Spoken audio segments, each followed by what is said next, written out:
The CEO lured his ex into a humiliating meeting thinking he'd finally break her. But when she walked in with her 3-year-old twin daughters and revealed the true father was in the room, he was left utterly speechless. But before we dive into the full story, let me know where you're watching from and what time it is. Now, subscribe to the channel, and let's get started. New York City in 2008 was a place of stark contrasts. While Wall Street executives whispered anxiously about the looming financial crisis in gleaming skyscrapers, Rebecca Thompson was too busy racing between her 3 jobs to worry about economic forecasts. "Order up for table 12!" the head chef shouted over the controlled chaos of the 11 Madison Park kitchen. Rebecca tucked a stray lock of chestnut hair behind her ear and straightened her crisp white shirt. At 24, she still wasn't used to the pristine uniforms required at one of Manhattan's most exclusive restaurants. She balanced the intricate plates with practiced precision, pushing through the swinging doors into the dining room where soft lighting cast a golden glow over the city's elite.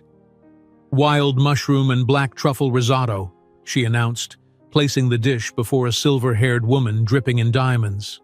"And the Nova Scotia lobster with Meyer lemon confit for the gentleman."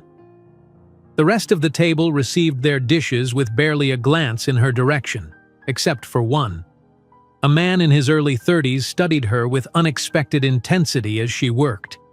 His tailored suit suggested old money, but there was something calculated in his gaze that hinted at ambition rather than inheritance.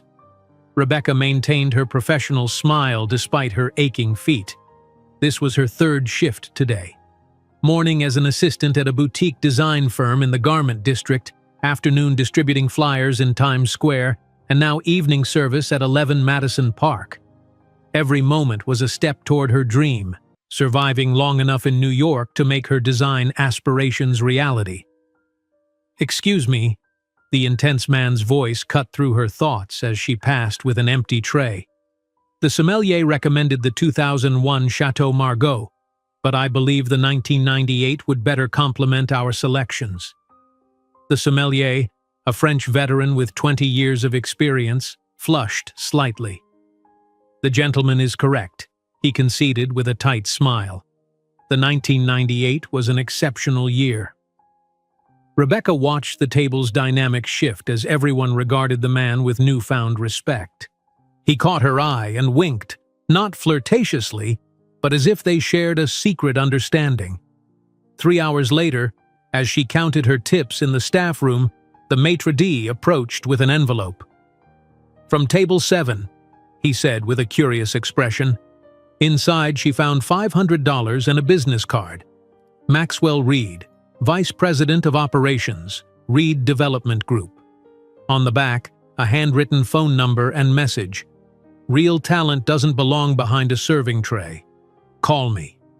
The rooftop bar of the Standard Hotel offered a panoramic view that still took Rebecca's breath away, even after 3 years in the city. Manhattan glittered below like the jewelry box she'd dreamed about as a little girl in Columbus, Ohio. "Impressive, isn't it?" Maxwell said, joining her at the railing, 2 martinis in hand. "Though I suspect you're no longer easily impressed after surviving here on your own." Rebecca accepted the drink, studying him.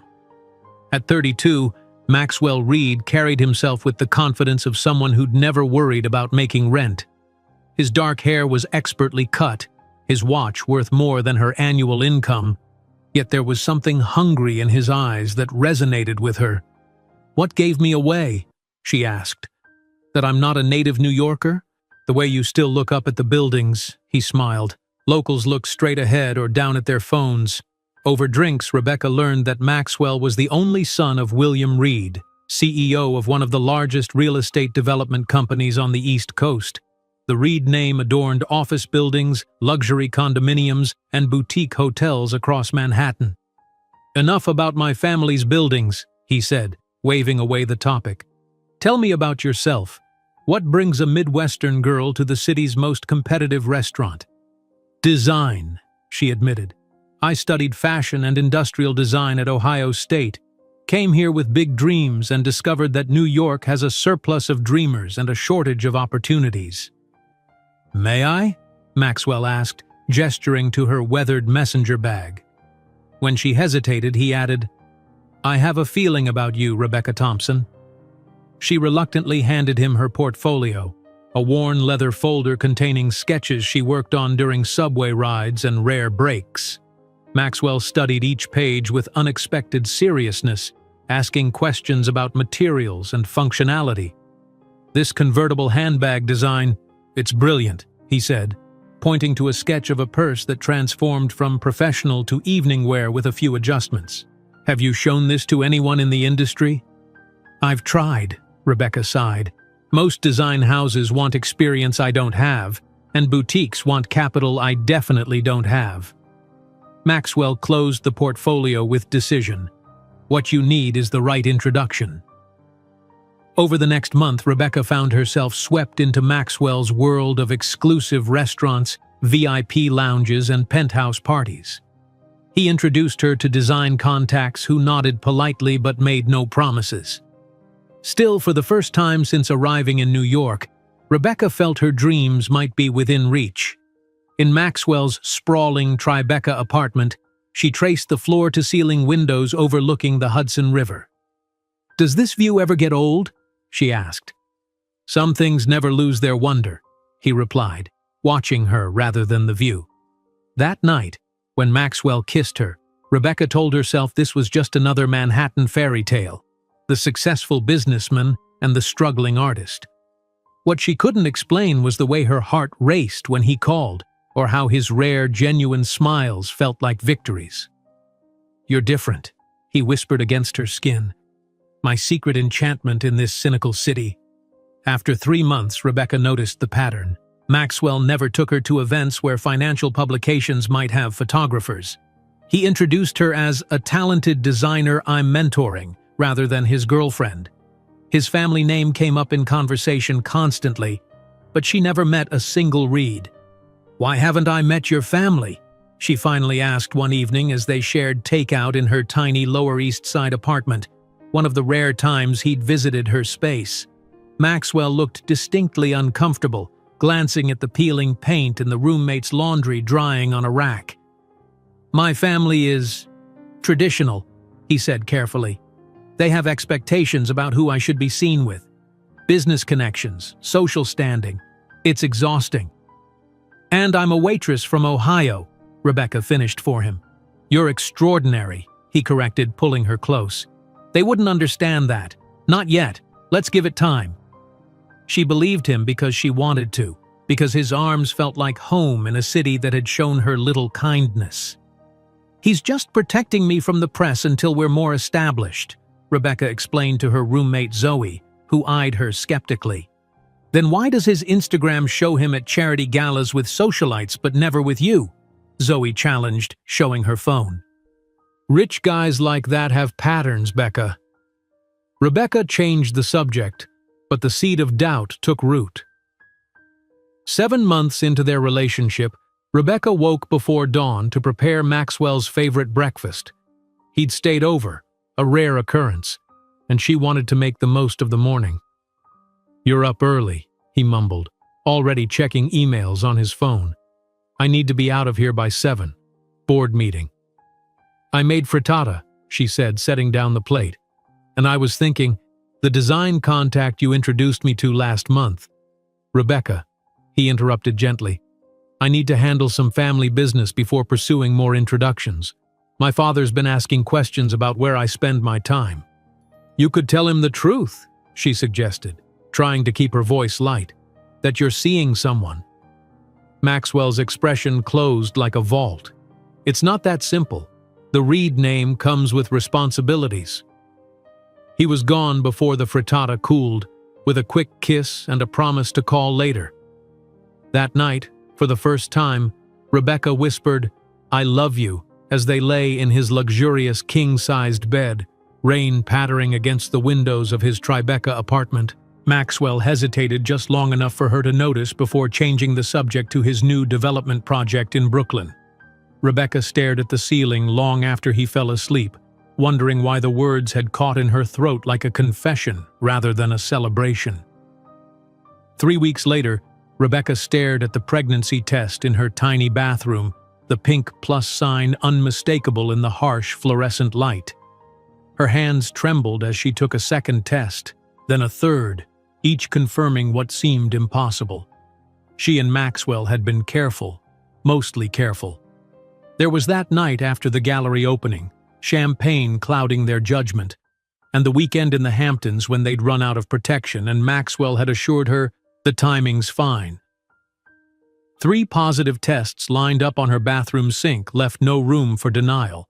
She was carrying Maxwell Reed's child.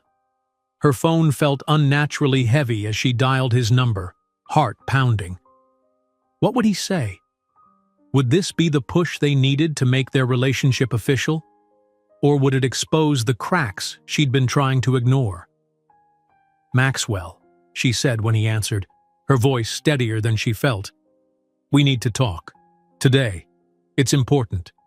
"I'm in meetings until 6, he began, but something in her silence must have communicated the urgency. "Is everything okay?"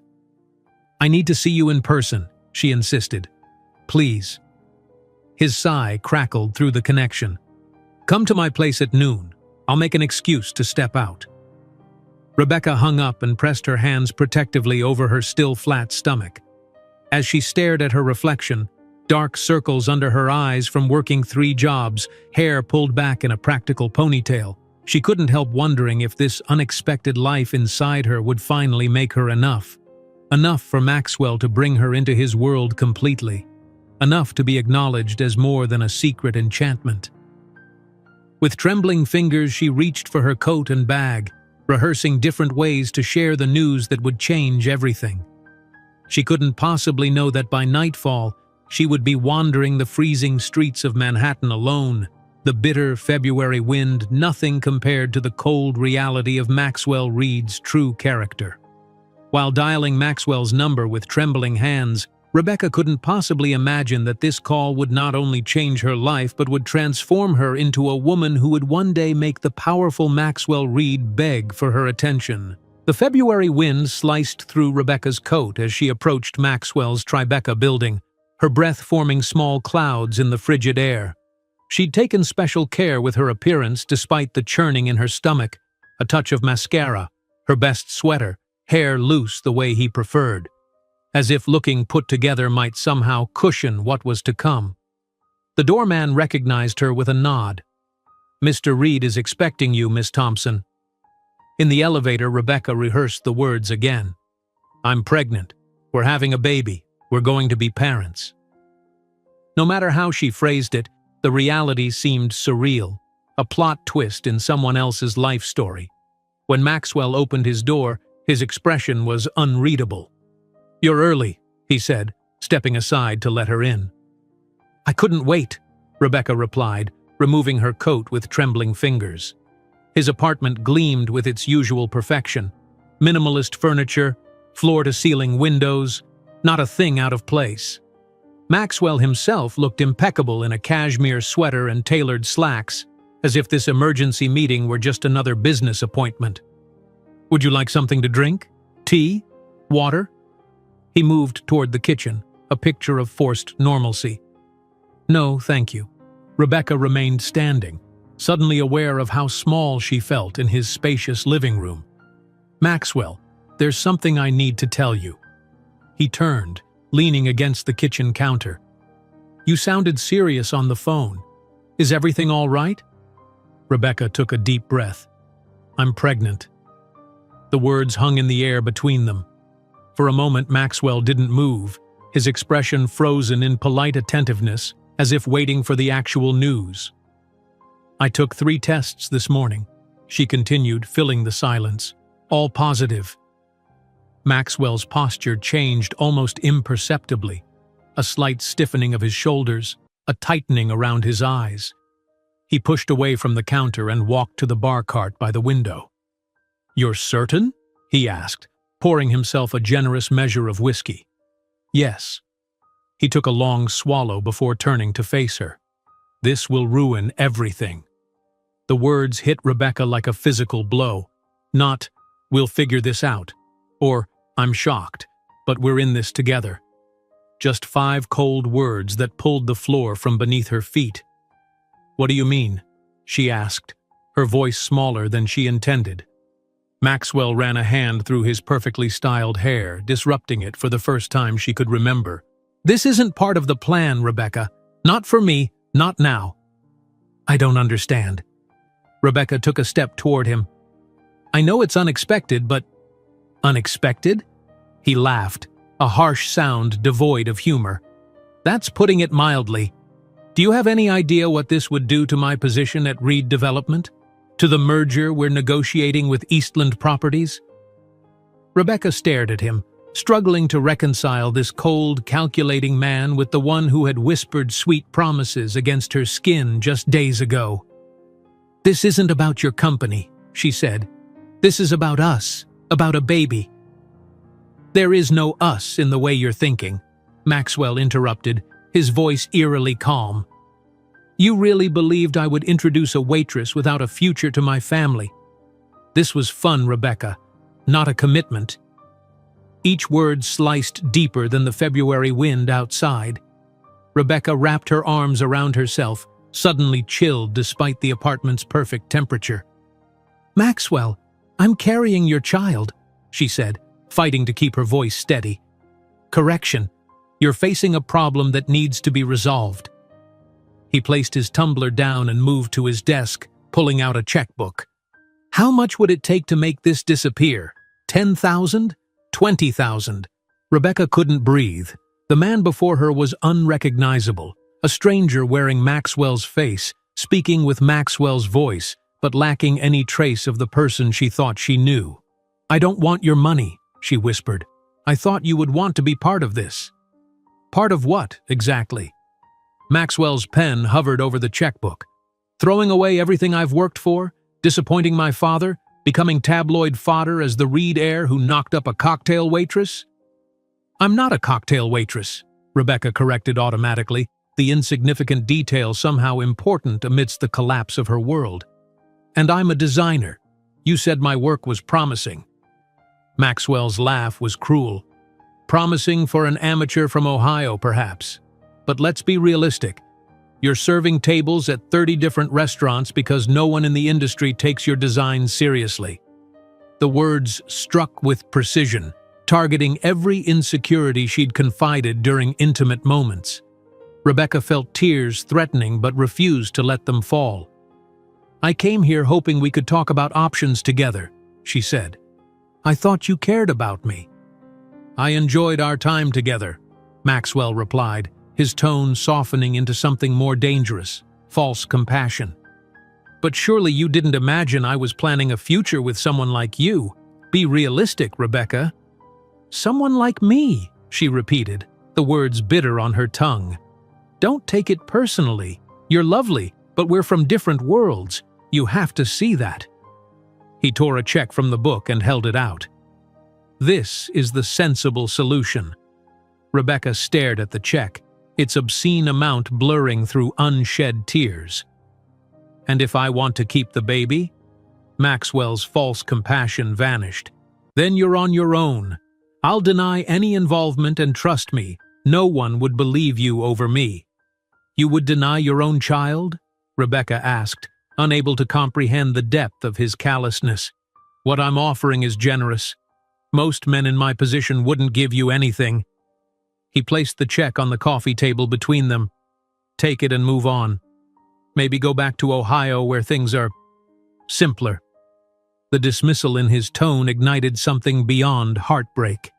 Rebecca straightened her spine, leaving the check untouched. "I don't want your hush money, Maxwell. I just want to understand what happened to the man who said I was different. His secret enchantment." A flash of something, perhaps genuine regret, crossed his features before disappearing behind the cold mask. "That was before you complicated things, before you threatened everything I've worked for." "I didn't plan this," Rebecca's voice rose despite her efforts to remain calm.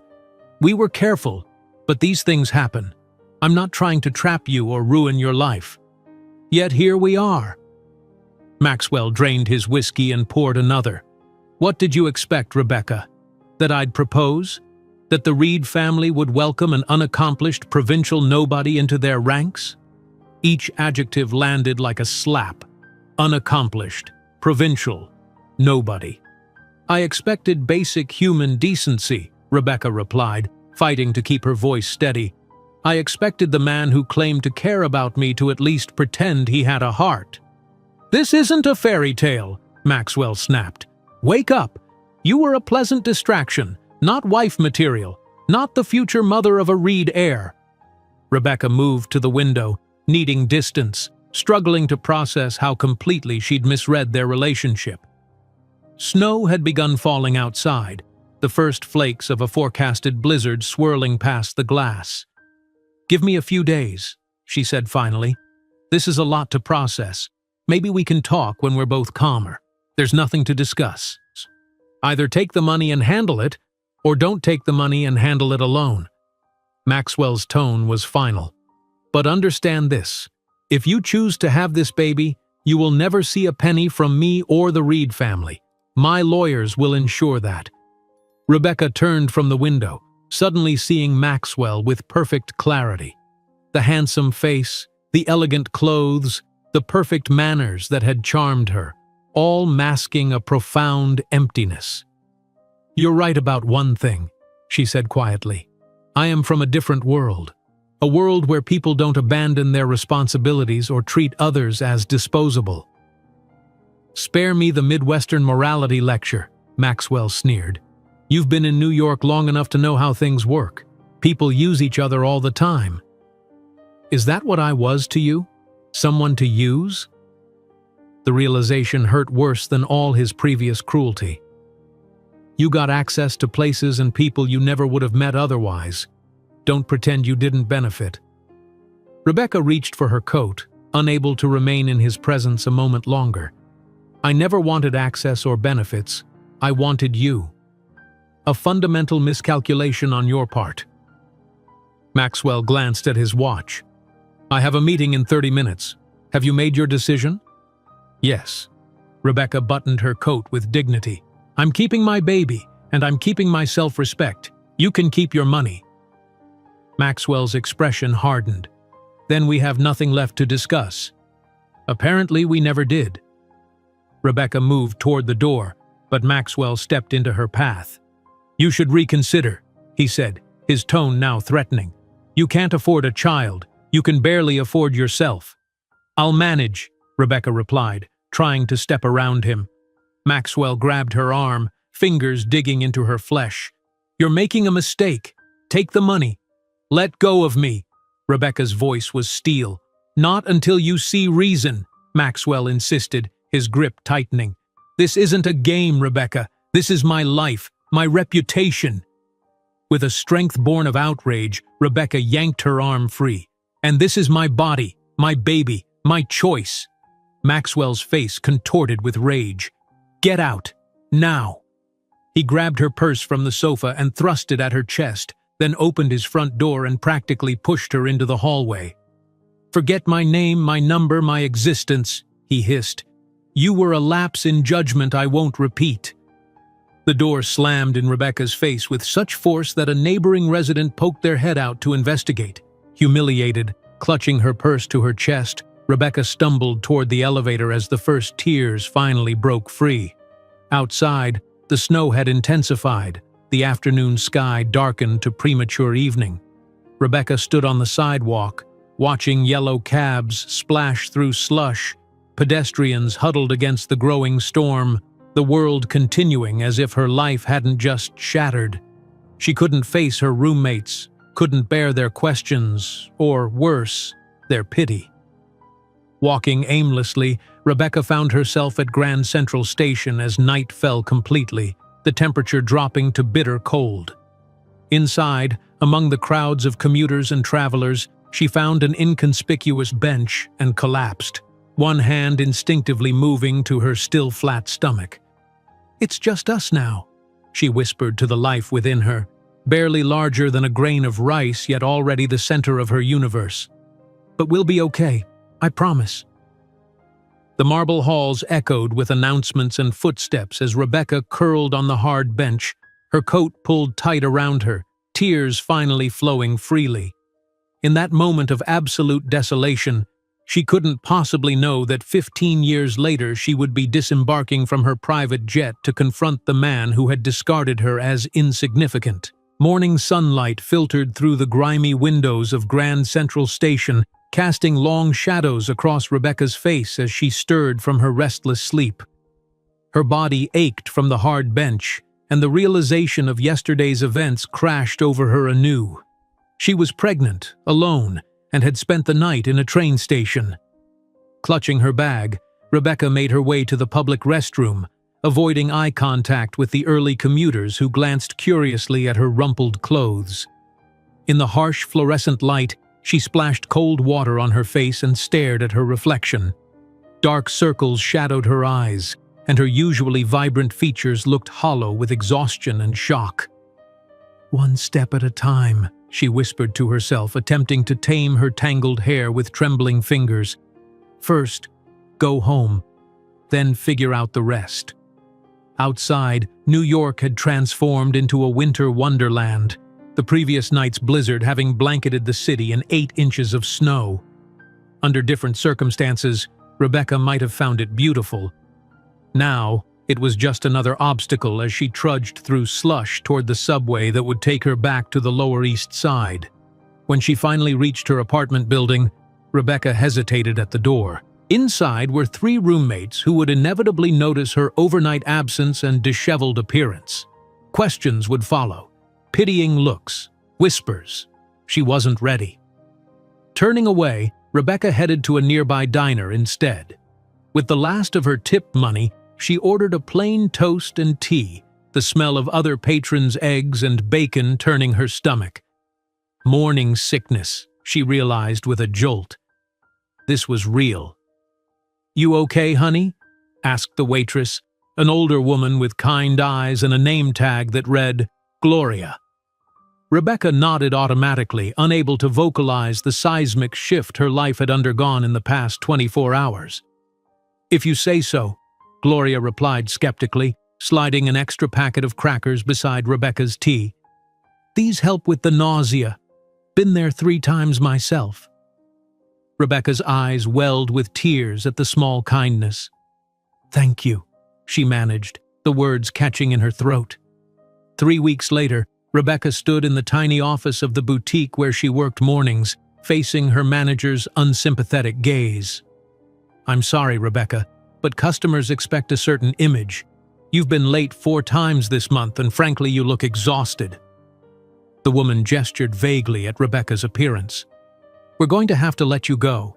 Rebecca knew arguing was pointless. Morning sickness had made punctuality impossible, and 12-hour workdays across 3 jobs had left her perpetually drained. The first trimester fatigue was overwhelming, forcing her to nap between shifts in public parks or library corners. "I understand," she said quietly, gathering her few personal items from the drawer. "Thank you for the opportunity." Walking out into the bright spring day, Rebecca calculated her dwindling finances. Without the boutique job, rent would be impossible next month. The flyer distribution gig barely covered groceries, and her shifts at 11 Madison Park had been reduced after she'd accidentally dropped a tray of champagne flutes when a wave of dizziness struck. Her phone chimed with a text from Zoe. "Apartment meeting tonight. Important." The apartment meeting turned out to be an eviction notice, for Rebecca specifically. "We're really sorry," said Megan, the primary leaseholder, avoiding Rebecca's eyes. "But we can't afford to subsidize you if you're not paying your full share. And with a baby coming—" She trailed off, glancing uncomfortably at Rebecca's still flat stomach. "How did you know?" Rebecca asked, stunned. She'd been careful to hide her pregnancy, knowing it would complicate her already precarious living situation. "Small bathroom, thin walls," Zoe explained gently. "Morning sickness isn't exactly quiet." "We need to know your move-out date," Megan continued businesslike. "We've already found someone to take your spot."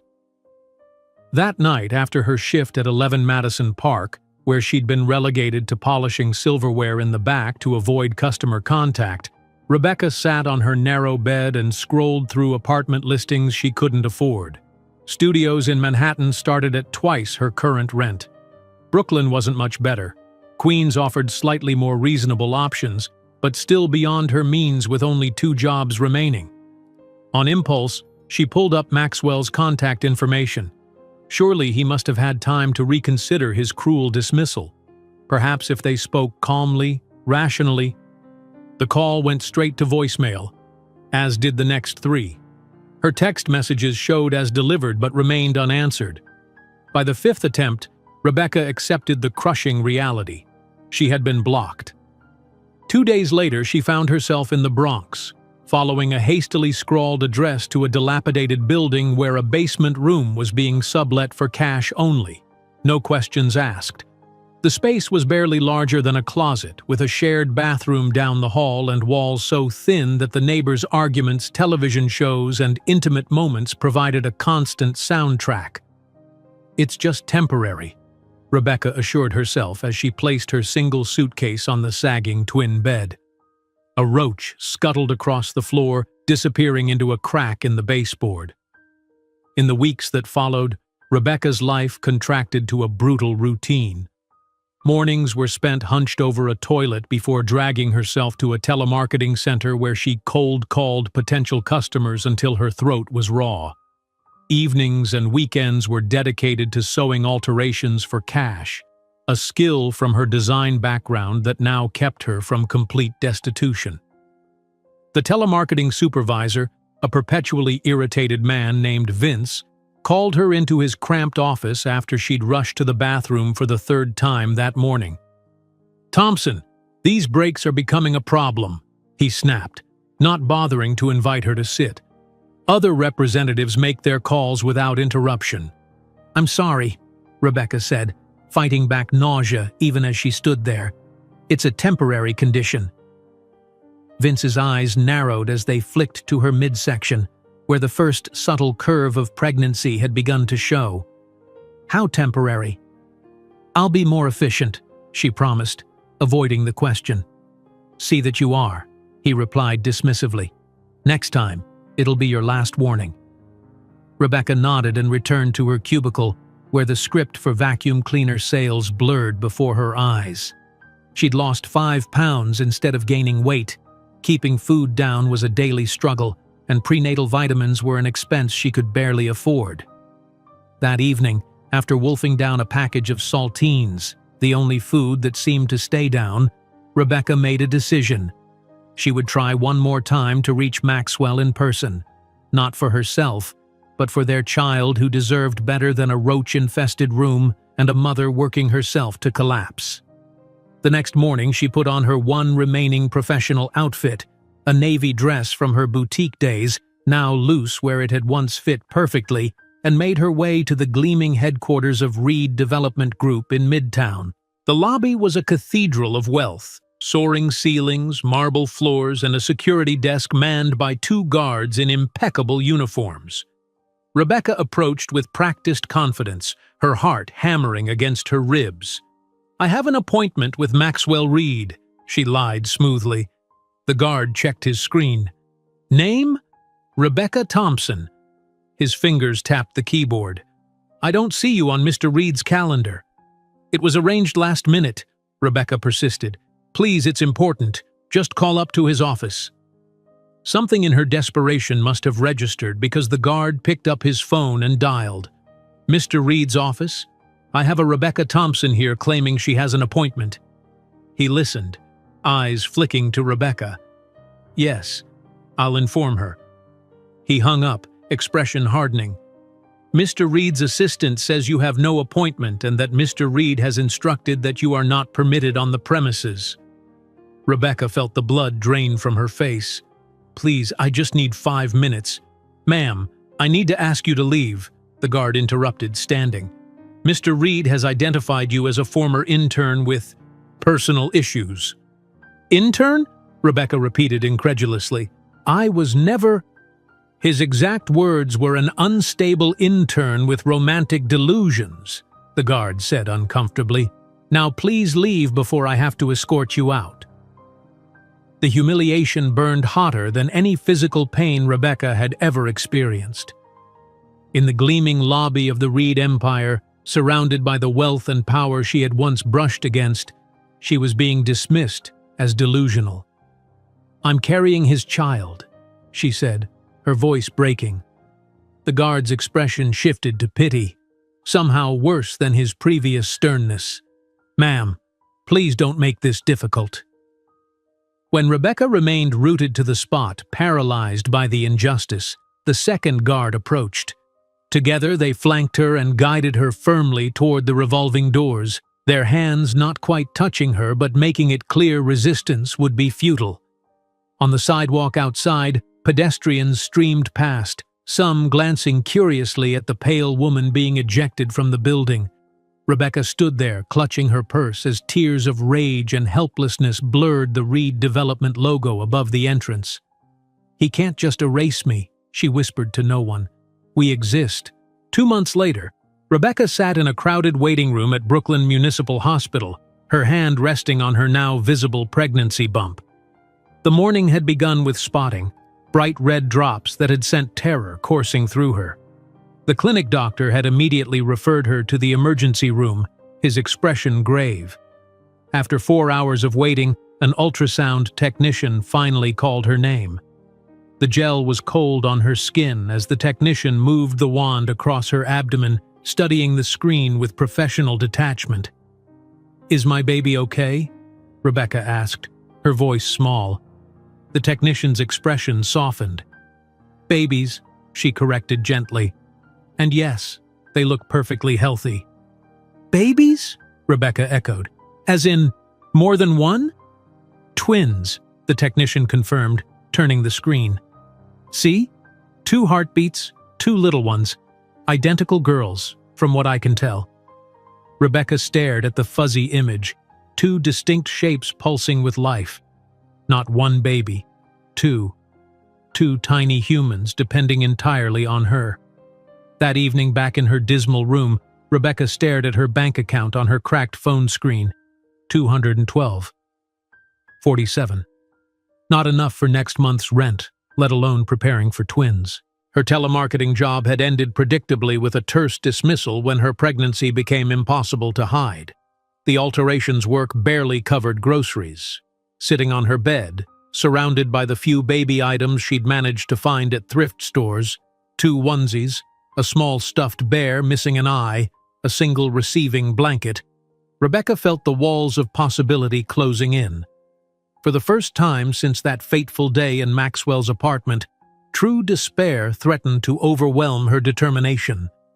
A knock at her door startled her from dark thoughts. Opening it revealed Ruth Goldstein, an elderly client for whom Rebecca had been altering vintage designer pieces. "You missed our appointment," Ruth said, taking in Rebecca's tear-stained face and the pathetic collection of baby items. "I was concerned." "I'm sorry," Rebecca began, embarrassed to be seen in such circumstances. "I had a doctor's appointment that ran long. I can finish your alterations tomorrow." Ruth waved away the apology, her shrewd eyes noting Rebecca's hollow cheeks and the emptiness of the room. "When was the last time you ate a proper meal, dear?" The question, asked with genuine concern rather than judgment, broke something in Rebecca. The tears she'd been fighting all day spilled over. "I don't remember," she admitted. Ruth's weathered hand gently took Rebecca's. "Come, my car is waiting downstairs." Too exhausted to resist, Rebecca found herself in an elegant town car, then seated at the table in Ruth's immaculate brownstone in Brooklyn Heights. Over a simple but nourishing meal of soup and fresh bread, Rebecca's story poured out.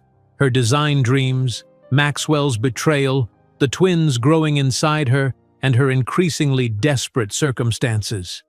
Ruth listened without interruption, her expression compassionate but evaluating. When Rebecca finished, the older woman nodded decisively.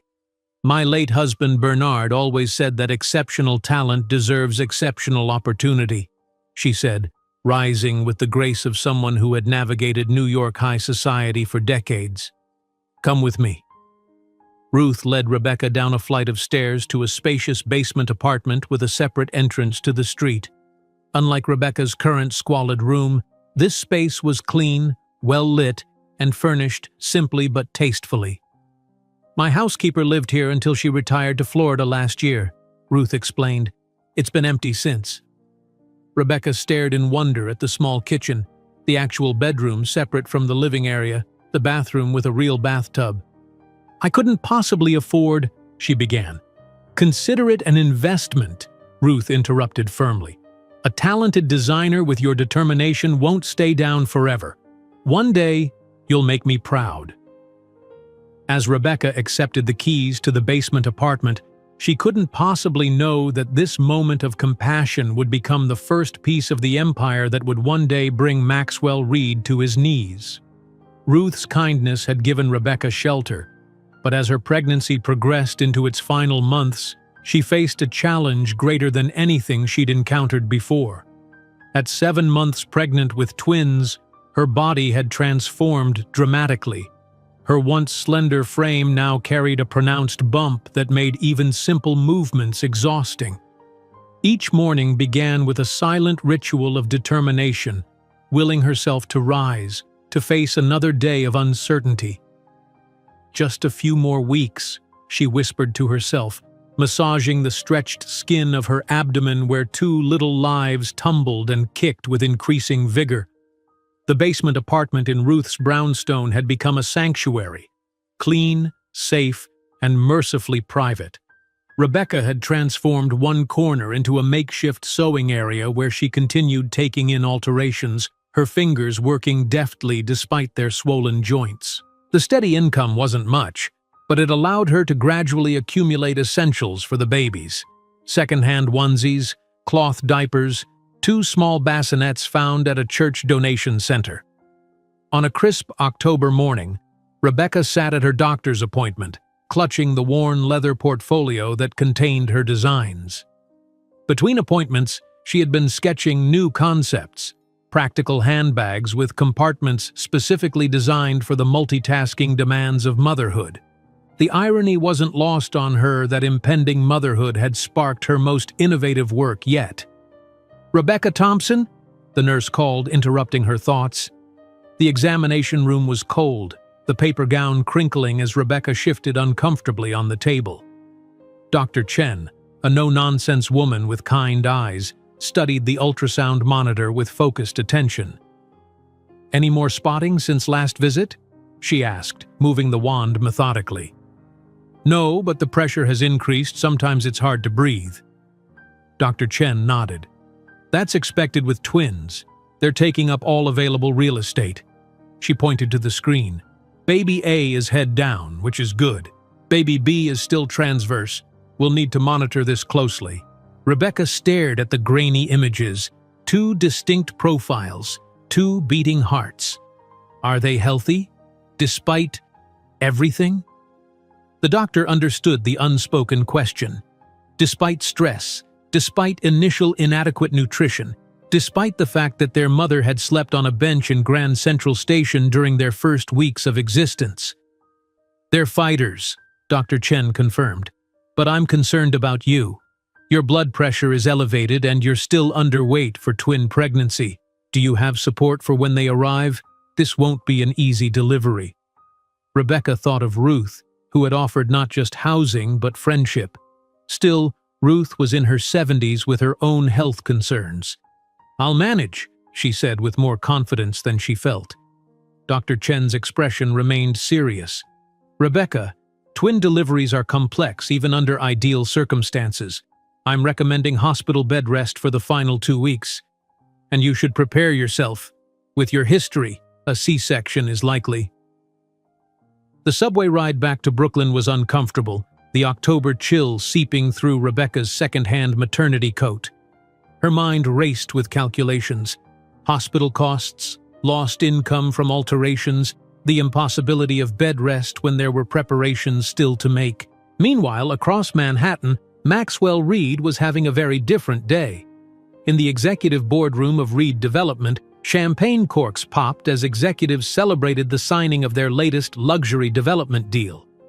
"To Riverside Heights," William Reed announced, raising his glass to his son. "Maxwell's vision will transform the Upper West Side skyline."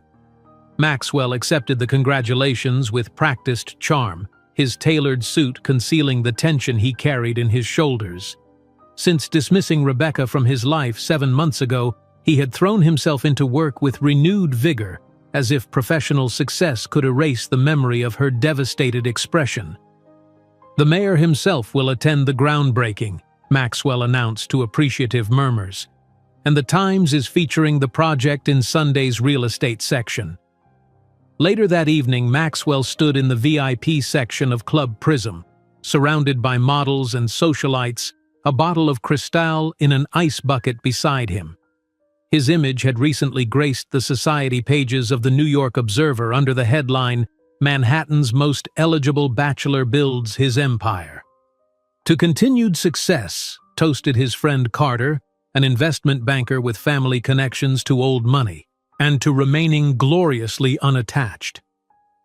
Maxwell's laugh didn't quite reach his eyes as he clinked glasses. His phone buzzed with a text from a woman he'd met at a gallery opening last week, a Brazilian model with the right connections and impeccable style, perfect for the Reed family image his father so carefully cultivated. As dawn broke over the city the next morning, Maxwell slipped out of the model's Soho apartment, leaving before she woke, a pattern he had perfected. In the back of his town car, he scrolled through email, entirely unaware that across the East River, Rebecca was beginning what would become the most grueling 22 hours of her life. It started with a sudden gush of water as Rebecca was organizing baby clothes. One moment she was folding tiny socks, the next she was standing in a puddle, a sharp cramp seizing her lower back. "Too early," she gasped, fumbling for her phone. The twins weren't due for another 3 weeks. Ruth answered on the first ring. "Rebecca, what's wrong?" "The babies. They're coming. My water broke." Within 15 minutes, Ruth had arrived with her driver, helping Rebecca into the car. "Brooklyn Municipal?" the driver asked. Rebecca nodded through gritted teeth as another contraction ripped through her. The hospital where she had registered for Medicaid was far from luxurious, but it had a decent NICU if the twins needed special care. The labor progressed with agonizing slowness. Hours passed in a blur of pain, clinical lights, and the impersonal touch of changing shift nurses. Unlike the private birthing suites uptown where Maxwell's Circle would deliver their heirs, Brooklyn Municipal's maternity ward was understaffed and overcrowded. "Where's your partner?" a nurse asked as she checked Rebecca's dilation. "It's just me," Rebecca replied, too exhausted to elaborate. Ruth remained steadfastly by her side, her weathered hand cool against Rebecca's feverish forehead. "You're doing beautifully," she encouraged. "You're stronger than you know." 12 hours in, complications arose. Baby A had descended properly, but baby B had shifted to a breech position. Rebecca's blood pressure spiked dangerously. "We need to prep for an emergency C-section," Dr. Chen announced, having been called in when Rebecca's condition deteriorated. Through the haze of pain and mounting fear, Rebecca heard phrases that sent terror through her. Fetal distress, maternal hemorrhage risk, NICU on standby. As they wheeled her toward surgery, Ruth squeezed her hand. "I'll be waiting. You and your daughters will be fine." The operating room was blindingly bright, the surgical team moving with practiced efficiency. As consciousness slipped away under anesthesia, Rebecca's last coherent thought was a desperate plea to whatever power might be listening. "Let them live, even if I don't." At that exact moment, Maxwell was standing at a podium in the ballroom of the Waldorf Astoria, accepting an Urban Development Award. "The Reed legacy is built on vision," he told the assembled crowd of industry elites. "We don't just construct buildings, we create homes where futures unfold." The irony of his words would have been unbearable had he known what was happening in Brooklyn. Rebecca awakened hours later to the sterile beeping of monitors and the dull throb of surgical pain. Her first conscious thought was panic. Where were her babies? "They're here," came Ruth's gentle voice as if reading her mind. "Both girls are perfect, small but fighting." Tears of relief streamed down Rebecca's face as a nurse wheeled 2 clear bassinets closer to her bed. Inside each lay a tiny bundle, impossibly small yet complete. Identical faces, wispy dark hair, miniature fingers curled into determined fists. "Emma," Rebecca whispered, reaching toward the bassinet on the left, "and Olivia." The names she had chosen weeks ago now belonged to real people, her daughters. 5 pounds, 2 ounces, and 5 pounds even, the nurse reported. "Excellent weights for twins at 37 weeks. You did well, Mama." As Rebecca gazed at her daughters, a fierce love unlike anything she had ever experienced washed over her. These perfect beings had come from her body, had grown beneath her heart. They were hers, completely and irrevocably. With Ruth's help, she managed to sit up slightly, wincing at the pull of stitches across her abdomen. "Can I hold them?" The nurse carefully placed first Emma, then Olivia in the crook of Rebecca's arms. The weight of them together, the warmth of their tiny bodies against her chest, the soft, snuffling sounds they made, it was overwhelming in its perfection. In that moment, looking down at her daughters' faces, Rebecca made a silent, unbreakable vow. "You will never know what it feels like to be treated as disposable. I will build an empire so vast that the man who rejected us will have to look up to see us. And when that day comes, he will understand exactly what he threw away." 3 days later, Rebecca brought her daughters home to the basement apartment, now equipped with the essentials Ruth had helped purchase. The first night was a blur of feedings, diaper changes, and moments of sheer panic whenever one of the twins made an unfamiliar sound. Between caring for the newborns, Rebecca continued sketching. With the twins sleeping in their bassinets beside her, she refined her designs for what would become her first marketable product. A versatile, elegant handbag with specialized compartments for every necessity a working mother might need.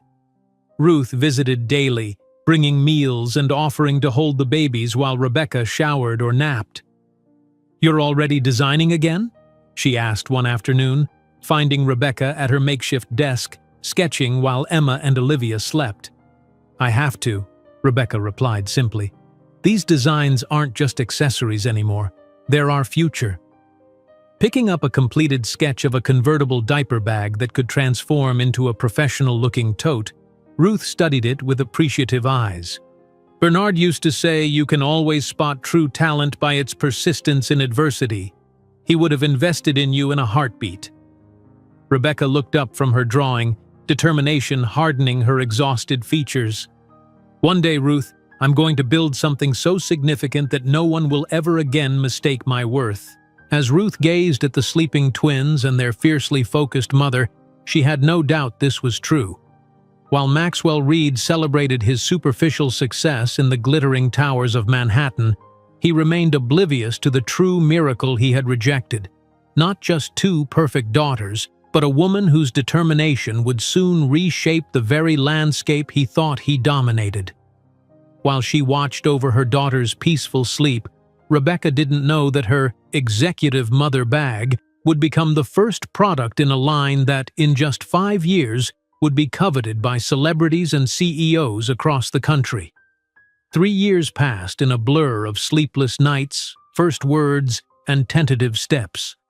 Rebecca's world had contracted to the circumference of her daughter's needs, then gradually expanded as she built something remarkable from the basement of Ruth's Brooklyn brownstone. On a bright spring morning, 3-year-old Emma and Olivia played on the floor of what had evolved from a simple basement apartment into a functioning studio. The space had transformed as surely as Rebecca herself had, from a desperate refuge to the birthplace of what she now confidently called Thompson Design. "Blue goes here," Emma declared, meticulously organizing fabric scraps by color while her sister watched. Though identical in appearance, the twins had developed distinctly different personalities. Emma, older by 8 minutes, approached the world with analytical precision, creating order from chaos with her tiny hands. "I like the red ones better," Olivia countered, gathering crimson swatches into her arms before turning to her collection of dolls. "This bag costs $1,000 because it's special," she announced, mimicking her mother's professional tone with uncanny accuracy as she sold a scrap of fabric to a one-eyed teddy bear. Rebecca smiled as she worked, needle flashing in the natural light that now streamed through the enlarged basement windows. A renovation Ruth had insisted upon as Rebecca's designs gained traction. The twins had become not just the center of her personal life but unwitting collaborators in her professional rebirth. "Mommy, is this straight?" Emma asked, holding up a perfectly aligned row of buttons. "Perfect, sweetheart," Rebecca answered, pausing to admire her daughter's work. At 37 months, Emma showed an attention to detail that astonished even Ruth. The phone rang, interrupting the peaceful scene. Rebecca answered, tucking it between her ear and shoulder as she continued stitching. "Thompson Design," she answered, the professionalism in her voice a stark contrast to her surroundings. Toys scattered across the floor, half-finished prototypes hanging from every available surface. "Ms. Thompson? This is Elaine Winters from Tessuto Boutique in Soho. We've sold out of your convertible totes. Our customers are asking when we'll have more." Rebecca's hands stilled. Tessuto was the first upscale boutique to take a chance on her design 6 months ago, after Ruth had leveraged old connections to secure a meeting with the owner. "I can have another dozen ready by Friday," Rebecca promised, mentally calculating how many nights she'd need to work after the twins were asleep. "Make it 2 dozen, Elaine replied. "And bring some of those new diaper bags that don't look like diaper bags. A customer from Vogue mentioned them." After hanging up, Rebecca sat motionless, absorbing the significance of the moment. A customer from Vogue. It wasn't a feature or even a mention in the magazine itself, but it was a thread of connection to the world she'd once dreamed of entering. "Good news?" Ruth asked from the doorway, where she stood with a basket of freshly baked muffins. "Tessuto wants more bags, double the order," Rebecca explained, emotion catching in her throat. "And apparently someone from Vogue likes my designs." Ruth smiled knowingly. "I told you it would happen. Talent always finds its audience." The twins abandoned their play at the sight of Ruth, rushing to hug her legs and investigate the basket she carried. At 3, they adored the elegant older woman who had become the closest thing to a grandmother they would ever know. "Ruthie, did you bring blueberry?" Olivia asked, peering into the basket. "Of course, and cranberry orange for Emma, who thinks blueberries are too messy," Ruth answered, lowering herself carefully to their level. At 75, her movements were slower, but her mind remained sharp as ever. Later that afternoon, Rebecca sat on a bench at the local playground, sketching in her notebook while watching the twins navigate the sandbox. These stolen moments of creative work had become precious. She designed wherever and whenever she could, between feedings and baths, during playground visits and doctor's appointments. A woman approached, admiring the distinctive bag beside Rebecca on the bench. "Excuse me, is that the new Thompson bag? I've been on the waiting list at Tessuto for weeks." Rebecca looked up, momentarily startled. "Yes, it is," she admitted. "I'm Rebecca Thompson, actually." The woman's eyes widened. "Really? Your designs are incredible, so functional but still elegant. Nothing else on the market compares for working mothers." As they chatted, more women drifted over, curious about the bag and its designer. By the time Rebecca gathered the twins to leave, she had taken contact information from 5 potential customers and received an invitation to present her work at a local mothers' networking group. Walking home with a twin holding each hand, Rebecca felt something long dormant stirring inside her. Hope, not just for survival, but for true success. 2 weeks later, Rebecca sat across from a bank manager, her business plans spread between them on the polished desk. The contrast between them was stark, his crisp suit and skeptical expression against her carefully mended blouse and determined gaze. "Ms. Thompson, I appreciate your thoroughness," he began, tapping the business plan. "But without credit history or collateral, this is a difficult loan to approve." Single motherhood also raises concerns about your ability to focus on business development. Rebecca's spine stiffened at the familiar dismissal. With respect, Mr. Daniels, my focus is precisely why you should approve this loan. I've built a wait list of over 200 customers while working from a basement with twin toddlers. Imagine what I could accomplish with proper funding and manufacturing capabilities. She slid across a folder containing press clippings, a small but significant mention in New York Magazine about her revolutionary approach to functional fashion, and several blog features by influential mommy bloggers. My daughters aren't a limitation, they're my inspiration. They've driven me to create solutions for problems the fashion industry has ignored for decades. The manager's expression remained dubious, but something in Rebecca's unwavering confidence gave him pause. I'll need to speak with the loan committee, but I'll present your case as favorably as I can. As Rebecca left the bank, uncertainty gnawed at her. Without the loan, expansion beyond her current small-scale production would be impossible. Orders were already exceeding what she could personally manufacture, even working 14-hour days. On the other side of Manhattan, in the gleaming offices of Reed Development, Maxwell Reed was facing challenges of a very different nature. Standing in his father's former office, now his since William Reed's unexpected heart attack 3 months ago, Maxwell studied the financial reports with growing concern. These projections for the Chicago development can't be right, he told his CFO. My father assured me the financing was secured before he died. The older man shifted uncomfortably. William kept certain irregularities from the board. The financing has significant conditions we may not be able to meet under current market conditions. Maxwell struggled to process the implications. His father, the titan of real estate he'd spent his life trying to emulate, had been hiding financial problems. The Reed empire, which Maxwell had always assumed was unassailable, showed cracks in its foundation. "We'll find a solution," Maxwell declared with more confidence than he felt. "The Reed name still means something in this city." His assistant interrupted with a gentle knock. "Your date called to confirm dinner at Le Bernardin, and your mother wants to know if you're bringing anyone to the Philharmonic Gala next weekend."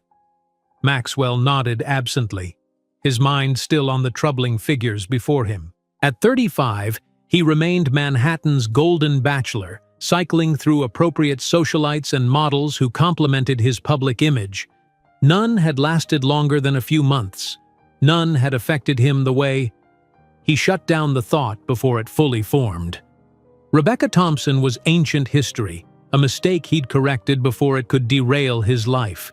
He never allowed himself to wonder what had happened to her or the pregnancy she'd claimed was his. Such sentimentality was a luxury he couldn't afford, especially now with his father gone and the company's future squarely on his shoulders. "Tell my mother I'll attend alone," he instructed. "I need to focus on the Chicago situation." Back in Brooklyn, Rebecca returned to the basement apartment to find the twins' finger painting under Ruth's watchful eye. The floor was protected by newspaper, but multicolored handprints decorated the girls' faces and clothes. "Any luck at the bank?" Ruth asked quietly while the girls were absorbed in their masterpieces. "He'll present it to the committee," Rebecca sighed.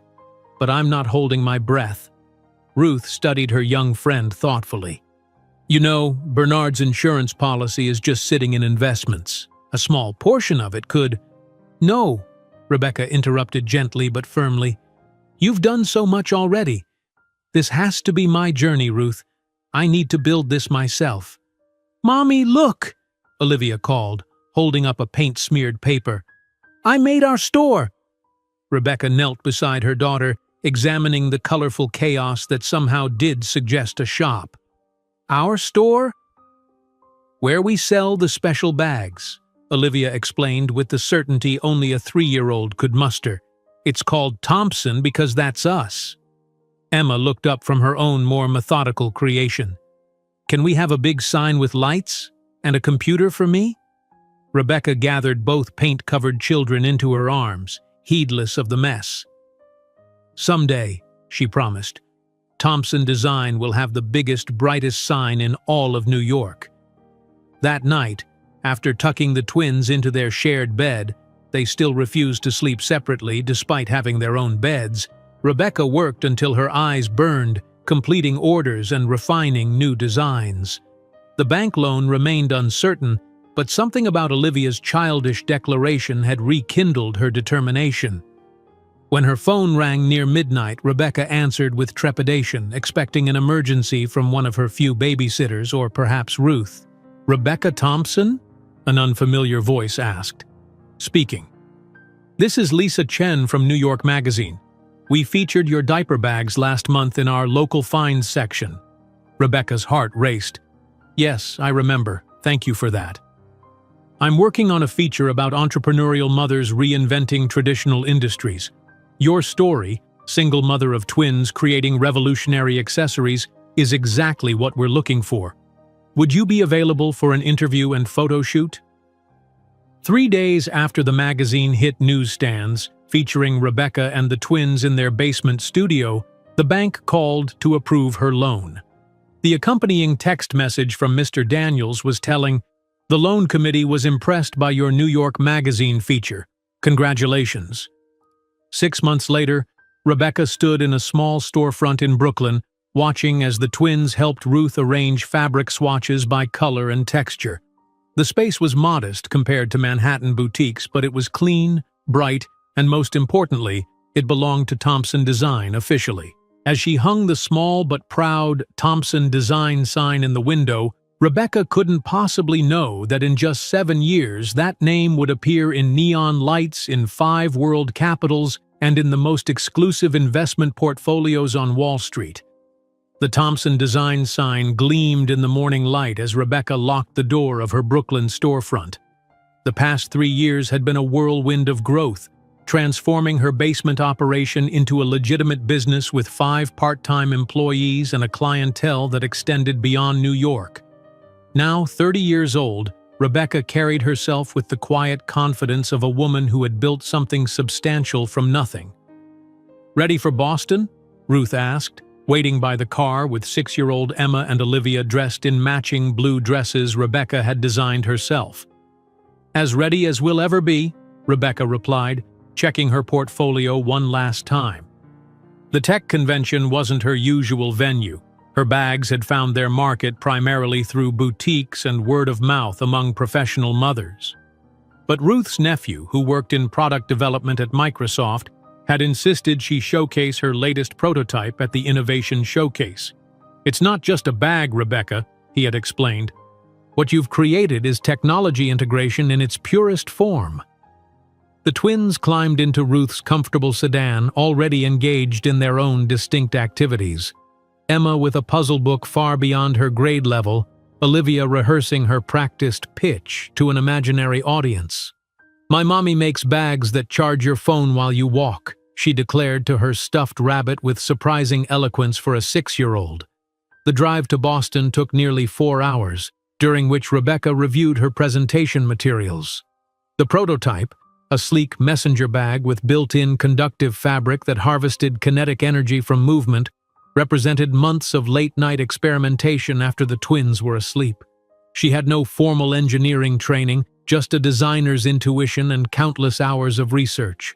The convention center buzzed with activity, dominated by established tech companies with elaborate displays and uniformed representatives. Rebecca's modest booth sat in a back corner of the Emerging Innovations section, her prototype bags displayed on a simple table draped with a black cloth. "Not exactly prime real estate," Ruth observed, helping arrange the display while the twins explored the nearby booths under Rebecca's watchful eye. "We're lucky to be here at all," Rebecca replied, straightening her most affordable blazer, still a far cry from the designer wear of other presenters. For the first 2 hours, attendees streamed past Rebecca's booth with barely a glance. Occasionally, someone would pause, examine a bag with mild curiosity, then move on to the flashier displays from recognized brands. The twins remained remarkably patient, Emma reading quietly while Olivia charmed the occasional visitor with rehearsed facts about their mother's designs. "The fabric generates electricity from motion," she would explain, her small face serious, "so you never run out of battery." By mid-afternoon, Rebecca's hopes had dimmed considerably. The convention had been an expensive gamble: travel costs, booth rental, production of prototypes, with apparently little return. "Perhaps we should pack up early," Ruth suggested gently. "The girls are getting tired." Before Rebecca could respond, a man in a crisp blue shirt with a Microsoft badge stopped at their booth, picking up one of the messenger bags with professional curiosity.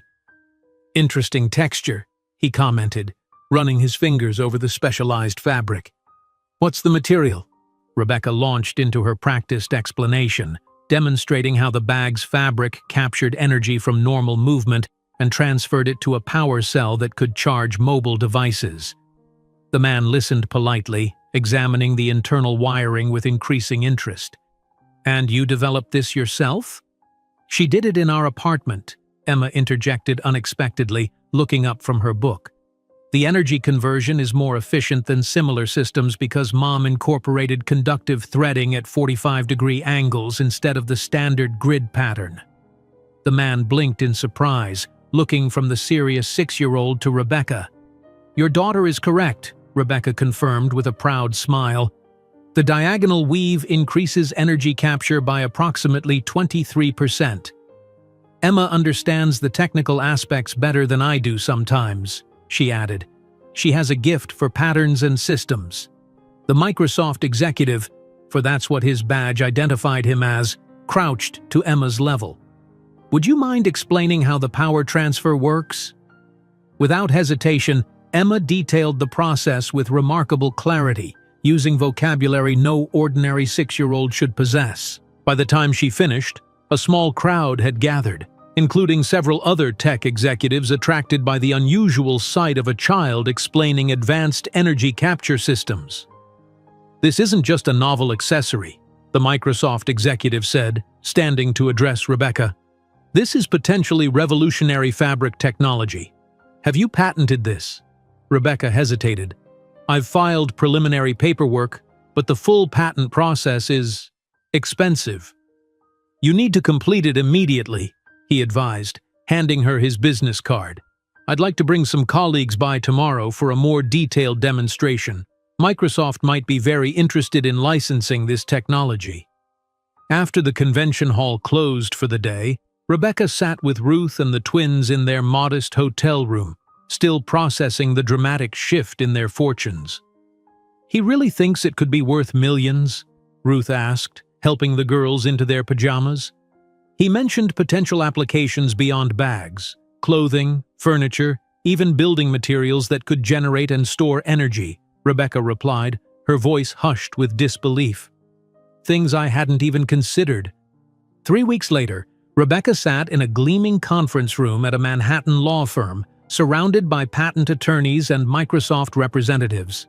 The licensing agreement before her represented more money than she had ever imagined possessing: $7 million up front with ongoing royalties for commercial applications of her conductive fabric technology. "By signing today, you're granting Microsoft non-exclusive rights to develop products using your patented energy-capturing fabric," the lead attorney explained. "You retain ownership of the patent and can continue developing your own applications or license to other companies." Rebecca's hand trembled slightly as she signed each page, remembering nights hunched over her sewing machine, experimenting with conductive threads while the twins slept nearby. The same hands that had once counted out coins to buy baby formula were now signing documents worth millions. Outside the law firm, Ruth waited with the twins, her eyes bright with unshed tears as Rebecca emerged. "Well?" she asked softly. Rebecca nodded, unable to speak past the emotion clogging her throat. Emma, perceptive as always, took her mother's hand. "Are we rich now?" she asked pragmatically. Rebecca laughed, the tension breaking. "We're secure," she corrected, "and we can build something even better than before." 1 month later, Rebecca stood in a sun-filled office space in San Francisco's Soma district, watching as Emma and Olivia explored what would become the headquarters of Thompson Design Innovations. The tech-centered city offered advantages that New York couldn't match: proximity to manufacturing partners, a culture that embraced innovation and a fresh start away from painful memories. "What do you think?" she asked the twins, who had been solemnly inspecting every corner of the potential headquarters. "It has the best light for creating," Emma observed, measuring the angle of sunlight through the western windows. "And it's close to that ice cream place we saw," Olivia added practically. Ruth, who had accompanied them on this trip despite her doctor's concerns about the travel, smiled from her seat by the realtor. "Bernard would say this space has good energy. He always claimed you could feel it when you walked into the right place for a business." As the twins continued their exploration, Rebecca's phone chimed with a news alert, one she had set up years ago but rarely triggered. The headline made her breath catch. "Reed Development Chicago project collapses amid financing concerns." The accompanying photo showed Maxwell Reed outside the Chicago courthouse, his face tense as reporters thrust microphones toward him. Though still handsome, his features showed strain that hadn't been present when Rebecca knew him. The article detailed the spectacular failure of Reed Development's ambitious Chicago project. Structural issues discovered mid-construction, lawsuits from investors, and rumors of corner-cutting to save costs. "Bad news?" Ruth asked, noticing Rebecca's expression. Rebecca closed the notification, pushing away the complicated emotions it stirred. "Nothing relevant to us," she replied, focusing instead on the bright space that represented her future. That evening, in their hotel suite, Rebecca tucked the twins into bed, their excitement about the new city making bedtime a greater challenge than usual. "Will we have our own rooms in our new house?" Olivia asked, always the first to consider the practical benefits of their changing circumstances. "Yes, you'll each have your own bedroom," Rebecca confirmed, "though you can still have sleepovers whenever you want." Emma, who had been unusually quiet, finally voiced the question Rebecca had been expecting. "Mom, now that we're moving to a new city, can you tell us more about our dad?" Rebecca sat on the edge of the bed, gathering her thoughts. She had always been honest with the twins about their father in age-appropriate ways, explaining that he hadn't been ready to be a parent when they were born. She had intentionally omitted the cruelest details of his rejection, allowing them to form their own conclusions. "Your father lives in New York," she said carefully. "He comes from a wealthy family and works in real estate development." "Does he know about us?" Olivia asked, her usual confidence momentarily vulnerable. "He knows I was pregnant," Rebecca answered truthfully, "but he made it clear he wasn't prepared for family life." "Does he ever ask about us?" Emma's analytical mind went straight to the practical question. Rebecca hesitated, unwilling to lie but equally unwilling to burden them with the full, painful truth. "We haven't been in contact since before you were born. His choice, not mine." "Is that why we're Thompson and not his name?" Olivia wondered. "Yes, Thompson is my name, and since I'm the one who's been here loving you and raising you, it seemed right that you should share it." Later, after the twins had finally drifted to sleep, Rebecca stood at the hotel window overlooking San Francisco Bay. The city lights reflected on the dark water, so different from the Manhattan skyline that had once represented all her dreams. In her hand, she held her phone, the article about Maxwell's failing project still open. She had built something extraordinary from the ruins of his rejection, not just a successful company, but a life filled with purpose and love. The twins were thriving, brilliant beyond their years and secure in the knowledge that they were cherished. Yet seeing Maxwell's face, older, strained but still recognizable, had stirred something she thought long buried. Not love or longing, but a complicated mixture of vindication and unexpected pity. The empire he had chosen over her and their daughters was showing cracks, while hers was just beginning to reveal its true potential. As Rebecca inaugurated the headquarters of Thompson Design Innovations in San Francisco, she didn't realize that her meteoric rise had already caught the attention of the New York financial press, including an article that would soon reach the trembling hands of Maxwell Reed. The article about Maxwell's failing Chicago project found its way into Rebecca's archived email folder, joining dozens of others she had collected over the years. Not out of obsession, she told herself, but as a form of business intelligence. 5 years had passed since that pivotal day in San Francisco when Thompson Design Innovations had established its headquarters, and the company had experienced growth that even Rebecca's ambitious business plan hadn't fully anticipated. Rebecca stood at the floor-to-ceiling windows of her office on the 32nd floor of the Thompson Tower in San Francisco, watching the fog roll in from the bay. At 35, she carried herself with the unmistakable confidence of success. Designer clothing that once seemed an impossible luxury now constituted her daily wardrobe, her chestnut hair cut in an elegant bob that framed features no longer thinned by worry. "Mom, the marketing team needs your approval on the Tokyo campaign," Emma announced, entering without knocking, a privilege granted only to her and her sister. At 11, Emma had grown into her analytical mind with remarkable poise. Her dark hair was pulled back in a practical ponytail, her tablet clutched to her chest like another child might hold a teddy bear. Though she wore the Thompson Academy uniform, the private school Rebecca had founded specifically to nurture gifted children like her daughters, Emma's bearing suggested a corporate executive in miniature. "Already? I thought the presentation wasn't until 4, Rebecca replied, checking her watch, a subtle Patek Philippe that had been a gift to herself when Thompson Design reached its first billion in valuation. Olivia convinced them to move it up. She said their concept lacked proper understanding of the Asian luxury market and made them revise it twice already. Emma's tone conveyed equal parts exasperation and admiration for her twin's boldness. Rebecca suppressed a smile. While Emma's genius manifested in programming and systems analysis, Olivia had developed an uncanny instinct for marketing and human psychology. Together, the twins had become Thompson Design's secret weapons, their youth belying extraordinary capabilities that had ceased to surprise the company's executives years ago. "I'll be right there," Rebecca promised, gathering her tablet and the custom stylus Emma had programmed with biometric recognition. The boardroom buzzed with nervous energy as Rebecca entered, Olivia already seated at the table's right side, offering pointed critiques to the marketing team's revised presentation. Unlike her sister's practical ponytail, Olivia wore her hair in a fashionable style featured in last month's Teen Vogue, where she had been profiled as a fashion prodigy reshaping tomorrow's trends. "The font choice still doesn't resonate with Tokyo's aesthetic sensibilities," Olivia was saying, her voice carrying the gentle but unmistakable authority she had inherited from her mother.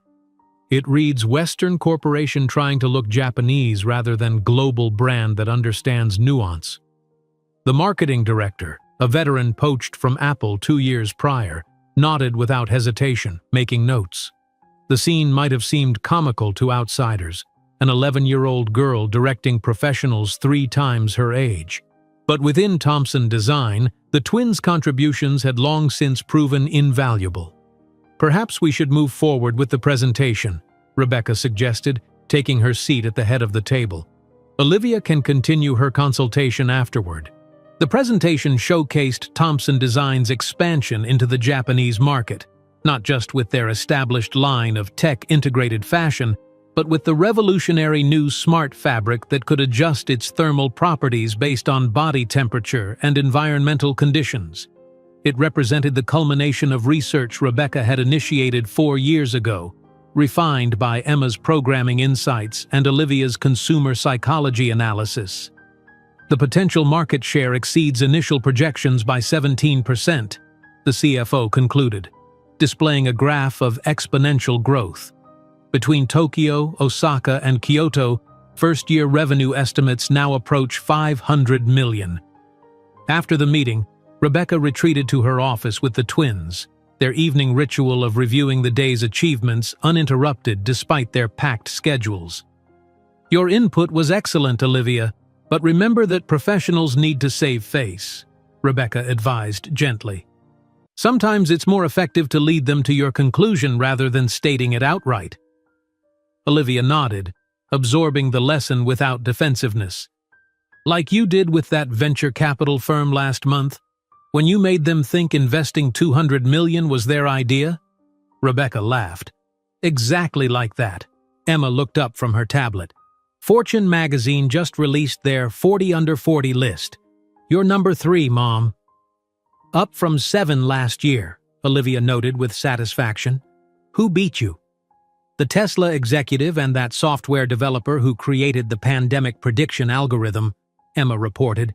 But the article says you're the most inspiring story of the decade because you built your empire as a single mother. Rebecca accepted this news with a measured smile, though inside a small flame of vindication burned brighter.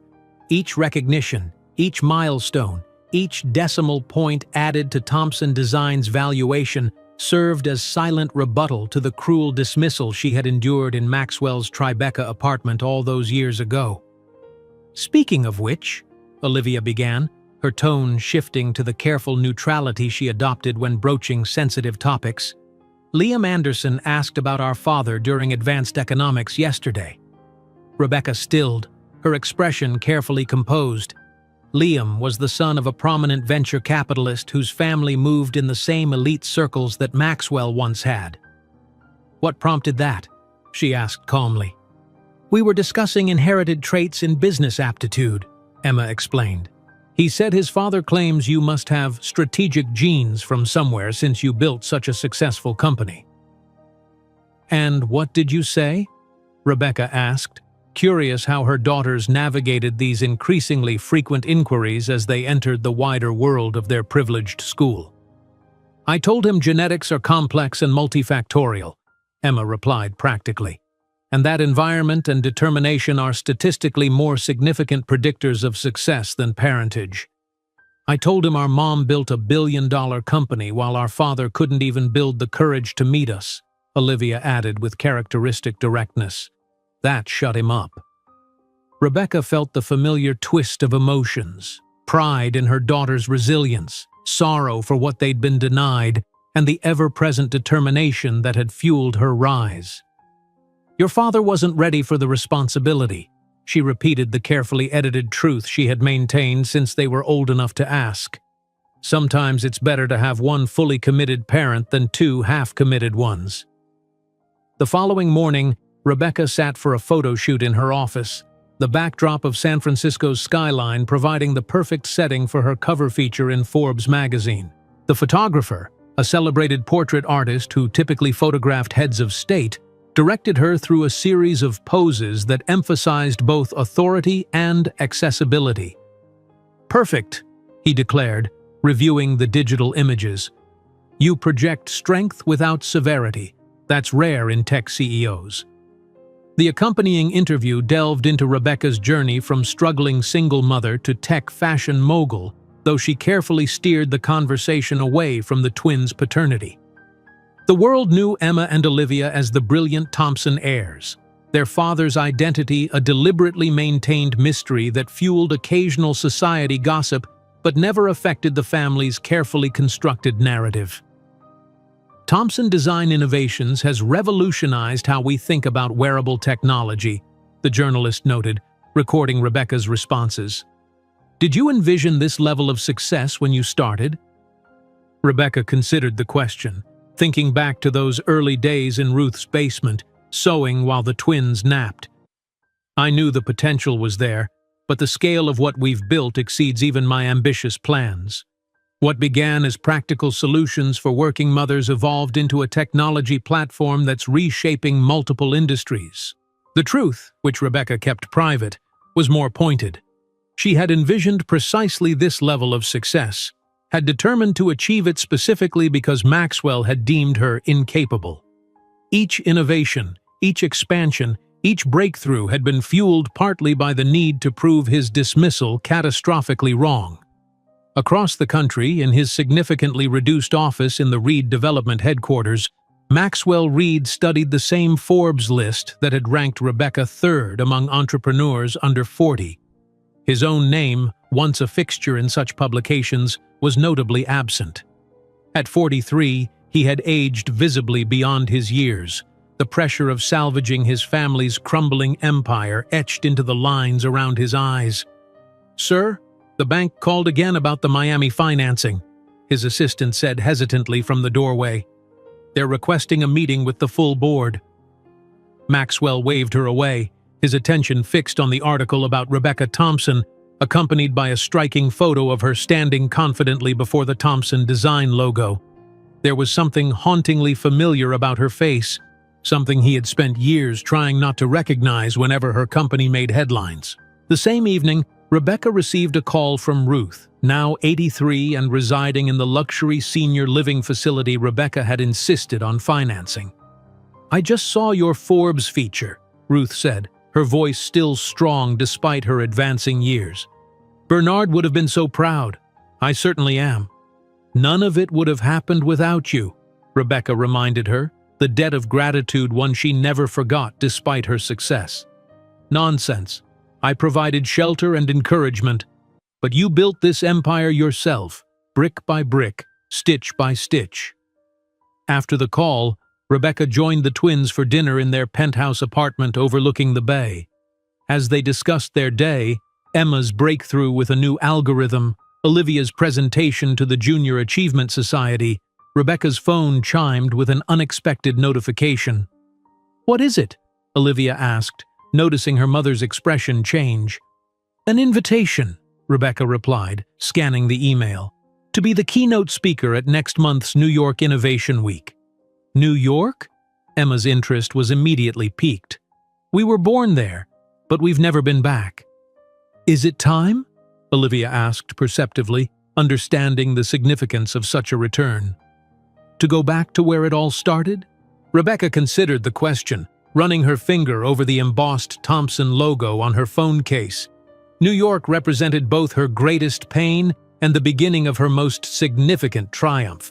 She had avoided it deliberately, building her empire from the opposite coast, as if geographic distance could somehow diminish the emotional impact of those early wounds. "Maybe it is," she finally decided. "After all, the best revenge isn't just success. It's success witnessed by those who doubted you." "Can we see where we lived?" Emma asked. "Where you started the company?" "And the restaurant where you met our father?" Olivia added, ever direct. Rebecca nodded slowly, a decision crystallizing. "Yes to all of it. It's time you saw where your story began." As she accepted the invitation to return to the city that had nearly destroyed her, Rebecca couldn't know that in just a few days she would be face to face with the man who had abandoned her, now desperate for her help to save what remained of his crumbling empire. "Maybe it is," she finally decided. "After all, the best revenge isn't just success. It's success witnessed by those who doubted you." The words hung in the air of Rebecca's penthouse as she gazed out at the San Francisco skyline, the invitation to New York Innovation Week still displayed on her phone. Something about returning to the city that had both broken and forged her felt like closing a circle that had remained open for 15 years. 3 weeks later, Rebecca's private jet began its descent toward LaGuardia Airport. The sleek, custom-designed aircraft, its interior featuring the same energy-harvesting fabric that had made Thompson Design a household name, represented how far she had traveled from that snowy night when she'd slept on a bench in Grand Central Station. "Look! You can see the whole city!" Olivia pressed her face against the window, the Manhattan skyline sprawling beneath them.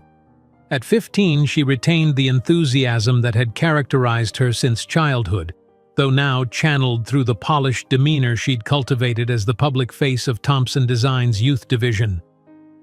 Emma looked up from her tablet, where she'd been reviewing data on the New York tech ecosystem. Statistically, Manhattan has the highest concentration of venture capital per square mile in the world, she observed, always connecting emotion to analysis. "It's fascinating to think that 15 years ago, Mom couldn't even get a small business loan here." Rebecca smiled at her daughters, a profound sense of satisfaction washing over her.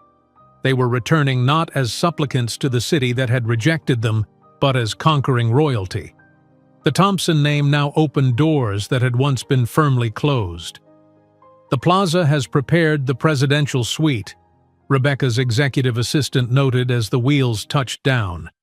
"Security has already swept the premises and the conference organizers sent over the final schedule. You're the headline event, of course."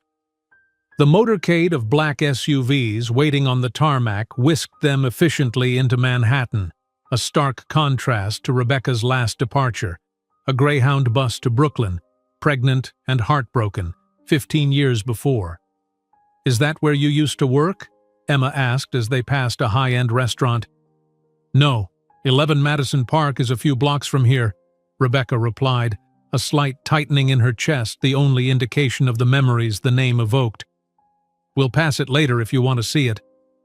The Plaza Hotel's staff formed a reception line as the Thompson entourage entered, the general manager stepping forward with practiced deference. "Ms. Thompson, it's an honor to have you with us again." Rebecca paused, momentarily confused. "Again?" The manager consulted his tablet. "According to our records, you stayed with us briefly 15 years ago. Just one night, in our reception area, I believe." The memory hit Rebecca with unexpected force. The night after Maxwell had thrown her out, when she'd spent her last dollars on a hotel room, unable to face her roommates. She'd sat in the plaza's ornate reception area until dawn, too numb with shock to even cry. "That's correct," she said smoothly, refusing to show how the casual reference had affected her. "My circumstances have improved somewhat since then." In the presidential suite, Rebecca watched as the twins explored the opulent space, marveling at the view of Central Park spread beneath them like an emerald carpet. Their excitement was infectious, reminding her that despite their extraordinary intelligence and poise, they were still teenagers experiencing their first visit to the city of their birth. "Can we see where we used to live?" Olivia asked, echoing the request she'd made when the invitation first arrived. Rebecca checked her watch, an afternoon gap in their schedule before the welcome reception that evening. "We have a few hours. Let's take a little tour." The limousine carried them to the Lower East Side, where Rebecca directed the driver to stop before a nondescript apartment building. The neighborhood had transformed dramatically. Gentrification had replaced the gritty character Rebecca remembered with upscale boutiques and artisanal coffee shops. "This is where I lived when I first met your father," she explained as they gazed up at the fifth-floor windows. "I shared it with 3 roommates and worked 3 jobs to afford my portion of the rent." Emma studied the building with analytical precision. "It looks small for 4 adults." "It was," Rebecca confirmed. "My entire bedroom was roughly the size of your closet at home." Olivia, ever pragmatic about human connections, asked the question Rebecca had been anticipating since their arrival. "Is the restaurant where you met him far from here?" "Actually, it's just 2 blocks away," Rebecca admitted, having deliberately chosen their route. The decision to pass by 11 Madison Park was impulsive but felt necessary, a way to reclaim a space that had been tainted by painful beginnings. The restaurant looked much the same, its elegant facade a stark reminder of the hopeful young woman who had once served tables inside, dreams as vast as her bank account was empty. "You were a server there?" Emma asked, trying to reconcile the image of her powerhouse mother with the role of waitress. "I was," Rebecca confirmed. "It's where I met your father. He was dining with business associates and corrected the sommelier about a wine selection. He left his number with a $500 tip." "Trying to impress you with money from the start," Olivia observed shrewdly. Rebecca smiled at her daughter's perception. "Yes, though I didn't recognize it as a warning sign then." As they returned to the limousine, Rebecca's phone chimed with a notification about a last-minute change to the conference schedule. "That's odd," she murmured, scanning the update. "They've added a new panelist to the executive roundtable, the president of the East Coast Technology Development Association." Emma, already pulling up the information on her tablet, frowned slightly. "Maxwell Reed? I don't recall seeing his name in any of the tech industry publications." Rebecca froze, the name hitting her like a physical blow. It couldn't be coincidence. Not with the timing, not with the specific panel that would follow her keynote address. "Mom?" Olivia's perceptive gaze caught the momentary lapse in her mother's composure. "Do you know him?" Rebecca composed herself quickly, years of boardroom negotiations having taught her to mask even the most intense emotions. "I met him once, a long time ago. He's primarily in real estate development, not technology. It's an unusual addition." Emma, still scanning information on her tablet, added, "According to this, the Reed Development Group has been attempting to pivot to smart building technology for the past 2 years, with limited success. Their last 3 projects have faced significant financial and structural challenges." Rebecca absorbed this information with a strange sense of detachment. Of course, Maxwell would be floundering. The real estate market had evolved beyond the old Reed model of luxury developments. Of course, he would be seeking connections to technology innovators. And of course, he would insert himself into a conference where she was the headliner. The coincidence was too perfect to be accidental. "Should we request that he be removed from the panel?" her assistant asked, noting Rebecca's extended silence.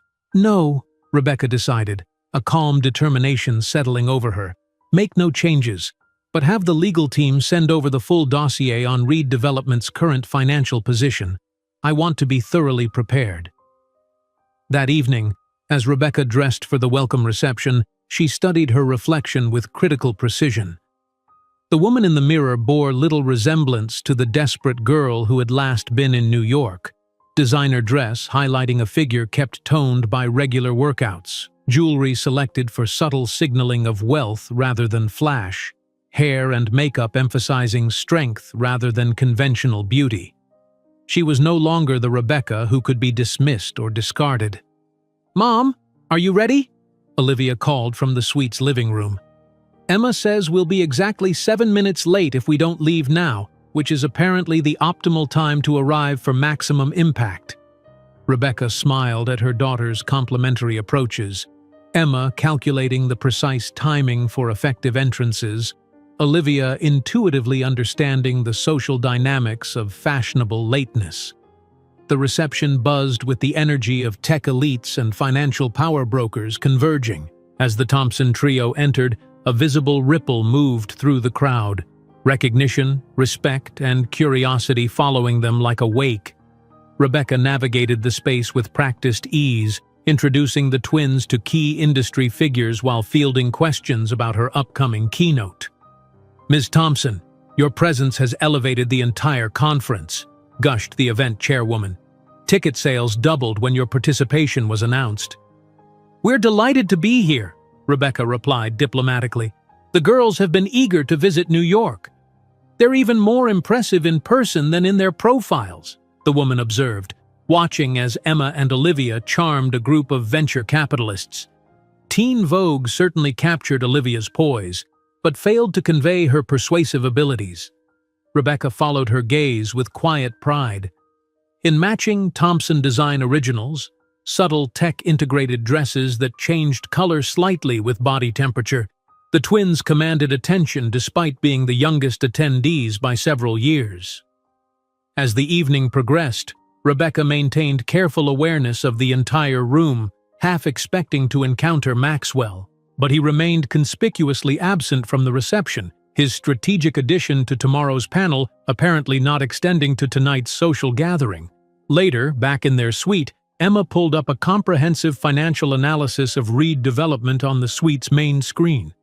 "Their debt-to-asset ratio is concerning," she noted, highlighting several figures. 3 consecutive quarters of negative growth, significant investor flight following the Miami project collapse, and their stock is trading at 17% of its value 5 years ago.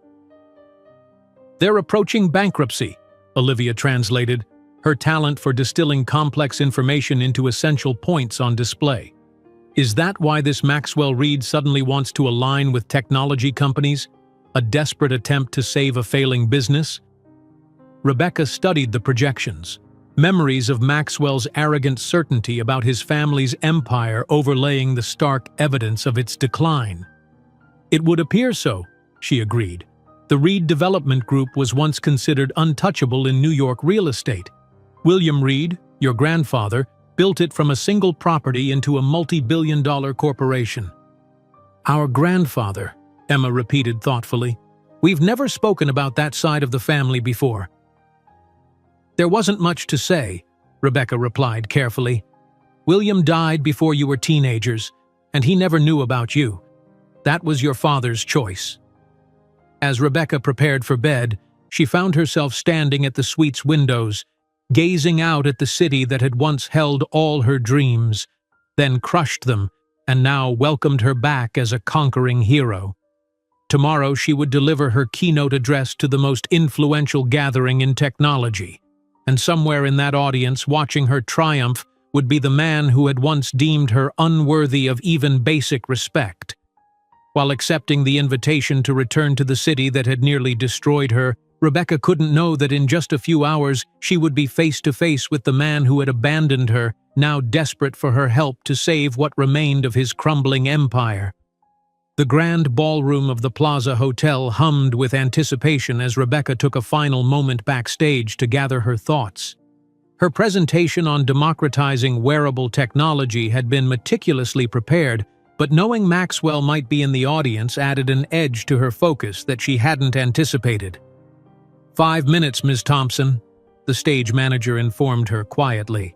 Rebecca nodded, smoothing her custom Armani blazer, navy blue with subtle Thompson design accents that showcased their latest conductive fabric technology.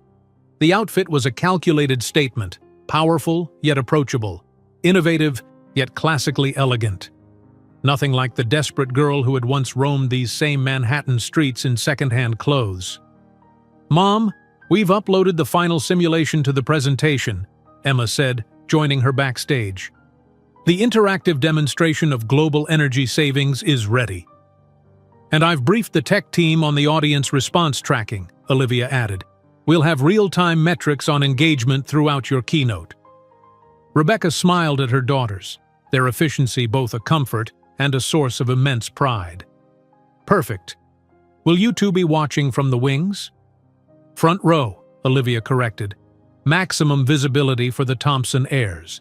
The business press loves those shots." The stage manager gestured that it was time. Rebecca stepped onto the brilliantly lit stage to thunderous applause, the massive screens behind her displaying the Thompson design logo, a stylized T that had become one of the most recognized symbols in technology and fashion. "Thank you," Rebecca began, her voice steady and confident. 15 years ago, I was in this very city with nothing but determination and an idea. Today, that idea has evolved into a vision that is changing how we interact with technology, how we power our daily lives, and how we imagine our future." For the next 40 minutes, Rebecca commanded the room with the ease of someone who had earned her place at the pinnacle of innovation. She detailed Thompson Design's journey from functional fashion to revolutionary technology, emphasizing accessibility and sustainability alongside profitability. The audience, comprised of tech leaders, venture capitalists, and media, responded with rapt attention and frequent applause. From her position on stage, Rebecca scanned the crowd discreetly, wondering if Maxwell was present. She spotted him during her closing remarks, seated near the back, his once dark hair now peppered with gray, his expression unreadable even from a distance. Their eyes met briefly, and Rebecca felt a flicker of something, not the old pain, but a strange sense of completion, as if a long, unfinished symphony had finally found its resolving chord. "The future of technology isn't about exclusivity," she concluded. "It's about integration, accessibility, and improving lives across every demographic. At Thompson Design, we're not just creating products, we're creating possibilities. Thank you." The standing ovation was immediate and overwhelming. As Rebecca gracefully acknowledged the applause, she watched Maxwell remain seated, his hands coming together in what appeared to be reluctant recognition. Backstage, Rebecca was immediately surrounded by conference organizers and industry leaders, eager to continue the conversation her presentation had sparked. The twins managed the flow of well-wishers with practiced ease, their roles as unofficial gatekeepers long established within the company. "Ms. Thompson, that was revolutionary," gushed the conference director. "Your vision for integrating power generation into everyday fabric could literally change how we conceptualize energy infrastructure." "That's precisely our goal," Rebecca confirmed, accepting congratulations with gracious efficiency. 20 minutes later, as the crowd thinned, a nervous assistant approached. "Ms. Thompson, the conference president has requested your presence at the executive meeting before the panel. Apparently, there's an unexpected VIP who's expressed specific interest in your work." Rebecca checked her watch, a sleek, custom-designed piece that harvested energy from her movement throughout the day. This wasn't on the schedule. "No, ma'am. It was added last minute," the assistant confirmed, shifting uncomfortably under Rebecca's measured gaze. "Are my daughters prepared for their presentation?" "Yes, ma'am. They're in the green room finalizing details with the technical team." As Rebecca made her way toward the Madison room where the meeting would be held, she noticed subtle shifts in the behavior of the conference staff. Exchanged glances, hushed conversations that stopped as she approached, an unusual tension that suggested something significant was unfolding. She had experienced similar atmospheres before major acquisitions or partnership announcements, the electric anticipation of colliding business interests. Reaching the ornate double doors of the Madison room, Rebecca took a deliberate breath before entering. Years of high-stakes negotiations had taught her to expect the unexpected, but nothing could have prepared her for the sight that greeted her. Seated at the head of the mahogany conference table, as if it were the most natural position in the world, was Maxwell Reed. 15 years had changed him. His once youthful face now showed the strain of difficult decisions and late nights, deep worry lines framing eyes that had lost their arrogant sparkle. His bespoke suit, while still expensive, hung slightly loose on his frame, suggesting recent weight loss. Rebecca froze momentarily in the doorway, the shock of seeing him up close temporarily disrupting her carefully maintained composure. The room contained only a handful of conference executives, all watching the encounter with barely disguised fascination. "Rebecca," Maxwell said, rising with a smile that didn't reach his eyes. "Or should I say, visionary of the year, according to Forbes." The casual reference to her success, delivered with the same condescending tone she remembered from years ago, snapped Rebecca back to the present moment. She stepped fully into the room, closing the door behind her with deliberate calm. "Maxwell," she replied, her voice cool and controlled. "What an unexpected surprise." The tension in the room was palpable as one of the executives jumped in to explain. "Mr. Reed requested to be included last minute when he learned you would be our keynote speaker. As the new president of the East Coast Technology Development Association, his perspective seemed valuable." Maxwell gestured to an empty chair. "Please join us. We were just discussing potential cross-industry collaborations." Rebecca remained standing, unwilling to cede even the small power of positioning. "I'm curious what prompted your sudden interest in technology development, Maxwell. The Reed portfolio has traditionally focused on luxury real estate." A conference organizer intervened, clearly trying to smooth the obvious tension. "Mr. Reed has suggested a possible collaboration between Thompson Design and Reed Development on smart building projects. The integration of your fabric technology into architectural elements could revolutionize energy efficiency in urban environments." Maxwell's smile tightened almost imperceptibly. "It seems we've both built our empires, haven't we? Though yours is surprisingly impressive." The condescending note in "surprisingly" hung in the air between them. Rebecca registered it with the same clinical detachment she might note a competitor's tactical error during negotiations. "Is the Reed development still the Reed development?" she asked pleasantly. "I've heard rumors about financial difficulties after the Chicago project failure." Maxwell's smile faltered visibly, color rising slightly in his face. "Minor setbacks. Nothing that a strategic partnership couldn't address." Before Rebecca could respond, the door opened again, and Emma and Olivia entered. Their presence, unexpected in this executive meeting, immediately shifted the energy in the room. "Mom," Sorry to interrupt, but we need to confirm the timing for… Olivia began, then stopped abruptly as she registered the tension in the room. Rebecca watched as Maxwell's attention shifted to the twins, his expression transforming from practiced charm to shocked recognition. The blood drained from his face as he stared at the girls, taking in Emma's analytical gaze so similar to his own, Olivia's distinctive way of holding her head, the unmistakable Reed features that mirrored his own family photographs. "You have daughters," he whispered, the words barely audible. "Yes," Rebecca confirmed simply, watching as 15 years of denial crumbled in Maxwell's expression. "Emma and Olivia Thompson, my co-directors of youth innovation and heirs to Thompson Design." Maxwell gripped the edge of the conference table, visibly struggling to process what was unfolding before him. "They're my daughters," Rebecca completed firmly, emphasizing the possessive. "Girls, this is Maxwell Reed, an old acquaintance from New York." With the impeccable manners Rebecca had instilled in them since childhood, the twins extended their hands professionally. "Pleased to meet you, Mr. Reed," they said, their voices nearly synchronous in a way that had always fascinated strangers. "You're twins," Maxwell stated dumbly, unable to formulate more coherent thoughts as he shook their hands automatically. 15 years next month," Emma confirmed, her analytical mind already cataloging the strange intensity of this interaction. "Do you work in technology? I don't recognize you from the Valley conferences." "Real estate," he answered mechanically, his eyes never leaving their faces. "I build things." "Interesting," Olivia commented politely, though her tone suggested the opposite.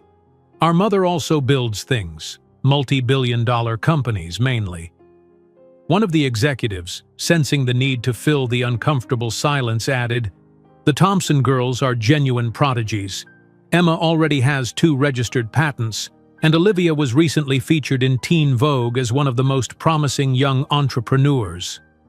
Maxwell continued to stare, his gaze moving from one girl to the other, his expression a complex mixture of shock, recognition, and what appeared to be dawning regret. "You look like your father?" The question escaped him before he could contain it. A deadly silence fell over the room. The twins exchanged quick glances, their silent communication system operating as efficiently as always. It was Emma who responded with the devastating simplicity of truth. "We don't know. He didn't want to meet us." While a tense silence settled over the Madison room, Olivia observed Maxwell Reed's reaction with clinical precision, already formulating in her brilliant young mind the perfect plan for the justice her mother had never sought, but that the Thompson empire would finally make possible. The uncomfortable silence hanging in the Madison room seemed to stretch into infinity. Rebecca watched as the conference executives exchanged awkward glances, clearly unprepared for the sudden revelation of a 15-year-old secret. With practiced composure, she turned to her daughters. "Girls, would you mind giving us a moment? I believe your presentation prep team is waiting." Emma and Olivia hesitated, their identical expressions revealing they'd rather stay and witness whatever was unfolding. "We'll be fine," Rebecca assured them. "Mr. Reed and I have some business matters to discuss." The twins departed with reluctant grace, Emma glancing back analytically while Olivia's gaze lingered on Maxwell's ashen face with unmistakable calculation. As the door closed behind them, the remaining executives found sudden, urgent reasons to excuse themselves. Within moments, Rebecca and Maxwell were alone in the elegant conference room, 15 years of unspoken history suspended between them. "They're mine," Maxwell finally said, the statement somewhere between question and realization. Rebecca took a seat at the opposite end of the table, arranging herself with deliberate poise. "Biologically, yes." Maxwell ran a hand through his salt and pepper hair, his composure crumbling. "Why didn't you ever tell me?" The absurdity of his question hung in the air for a moment before Rebecca responded, her voice level but cold. "I did tell you. You offered me a check and threw me out of your life. I was young, scared, and I was pregnant. alone, and sleeping in Grand Central Station that night," she interrupted, her calm demeanor belying the memory's lingering sting. "But this conversation is 15 years too late, Maxwell. What do you want now?" Maxwell seemed to age before her eyes as the reality of what he'd missed, what he'd thrown away, settled on his shoulders. The financial reports on Reed Development that Rebecca had studied were visible in his strained features, the slightly frayed cuffs of his otherwise impeccable suit. "I want to know them," he said simply. "They're my daughters, too." Rebecca smiled for the first time, though without warmth. "No, Maxwell. Legally, biologically, yes. But in every way that matters? They're exclusively mine. Each tear I wiped away, each fever I treated, each story I told, that was me. Only me." Maxwell leaned forward, desperation seeping into his voice. "I can make it up to them. I have resources, connections. The combined fortune of my 15-year-old daughters exceeds 50 million each," Rebecca interrupted clinically. "Their shares in Thompson Design are in a trust fund that will make them billionaires before they're 30. They don't need your connections or your failing company." The direct hit landed visibly, Maxwell flinching as if physically struck. "How do you know about—" "I know everything about Reed Development," she replied. "I know about the outstanding loans, the investors abandoning ship, the 3 unfinished projects in Miami. I know you're 2 quarters away from complete bankruptcy." The door opened again, interrupting whatever Maxwell might have said. The twins returned, now accompanied by Janet Chen, Thompson Design's formidable CFO. "Everything's ready for the youth presentation, Mom," Olivia reported, studying the tension between the adults with undisguised curiosity. "And those documents you requested," Janet added, placing an elegant leather portfolio on the conference table. Maxwell eyed the portfolio with apprehension. "What is that?" "An offer," Rebecca answered. "Thompson Design is interested in acquiring Reed Development's interior design division to integrate with our new smart home line." "You want to buy part of my company?" Maxwell asked incredulously. "No, Maxwell. I want to buy the entire company," Rebecca corrected. "The independent valuation places current worth at approximately 1/10 of what it was when your father was alive.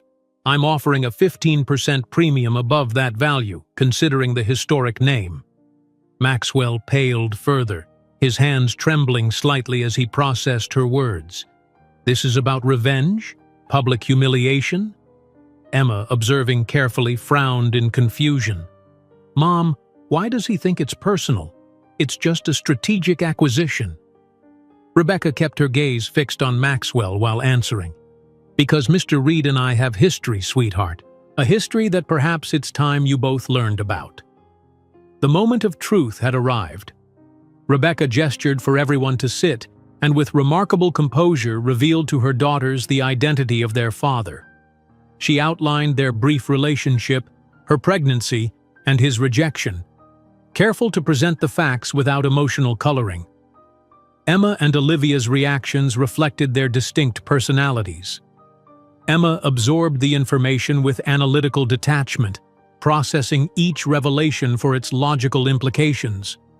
Olivia's expressive face cycled through shock, indignation, and finally, a clinical curiosity about the man who had contributed to her existence, but never to her life. "So you're our biological father," Emma eventually concluded, studying Maxwell as if he were a rare specimen under microscope. "Interesting. Genetically speaking, it explains my predisposition for migraines." "And you completely rejected us?" Olivia questioned directly. "You didn't even want to know if we were healthy?" Maxwell attempted to explain himself through a series of increasingly hollow justifications about youth, family pressure, and fear, but each word rang emptier in the face of the exceptional, self-possessed young women before him. "I've changed," he finally pleaded. "We can start over. I have the right to know you, to be part of your lives." It was Emma who responded with the implacable logic inherited from her mother.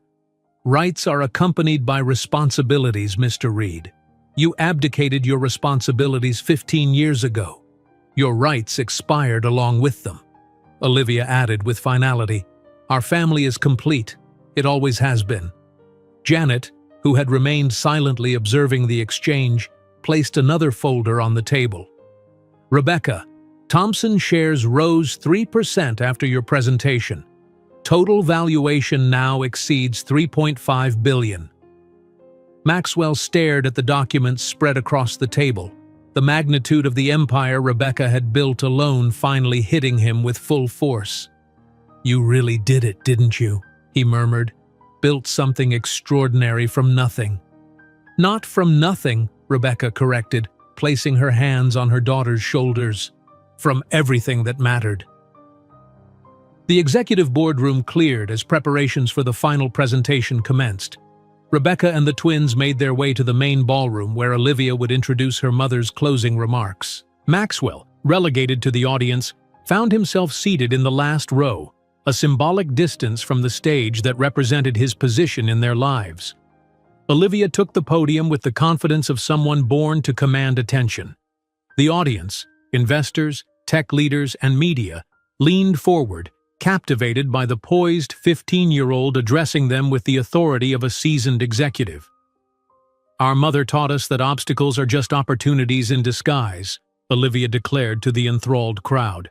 When an investor rejected her first business plan saying that single mothers lack the focus to build successful companies, she transformed that rejection into motivation to create a company now worth more than his ever was. The ballroom erupted in applause while Maxwell in the last row finally faced the magnitude of what he had lost. Not just a family, but the chance to be part of the extraordinary success story Rebecca had written line by line against all odds. The next morning, as Rebecca and the twins boarded their private jet back to San Francisco, major financial outlets announced Thompson Design Innovations' acquisition of the historic Reed Development Group. Maxwell Reed, according to footnotes, would assume a consulting role without decision-making authority. For Rebecca, watching Manhattan shrink beneath the plane's wings, the circle finally closed. Not with vengeance, but with something infinitely more powerful. The simple truth that she had transformed the most painful rejection of her life into the foundation of her most absolute triumph. As the jet reached cruising altitude, Emma looked up from her tablet.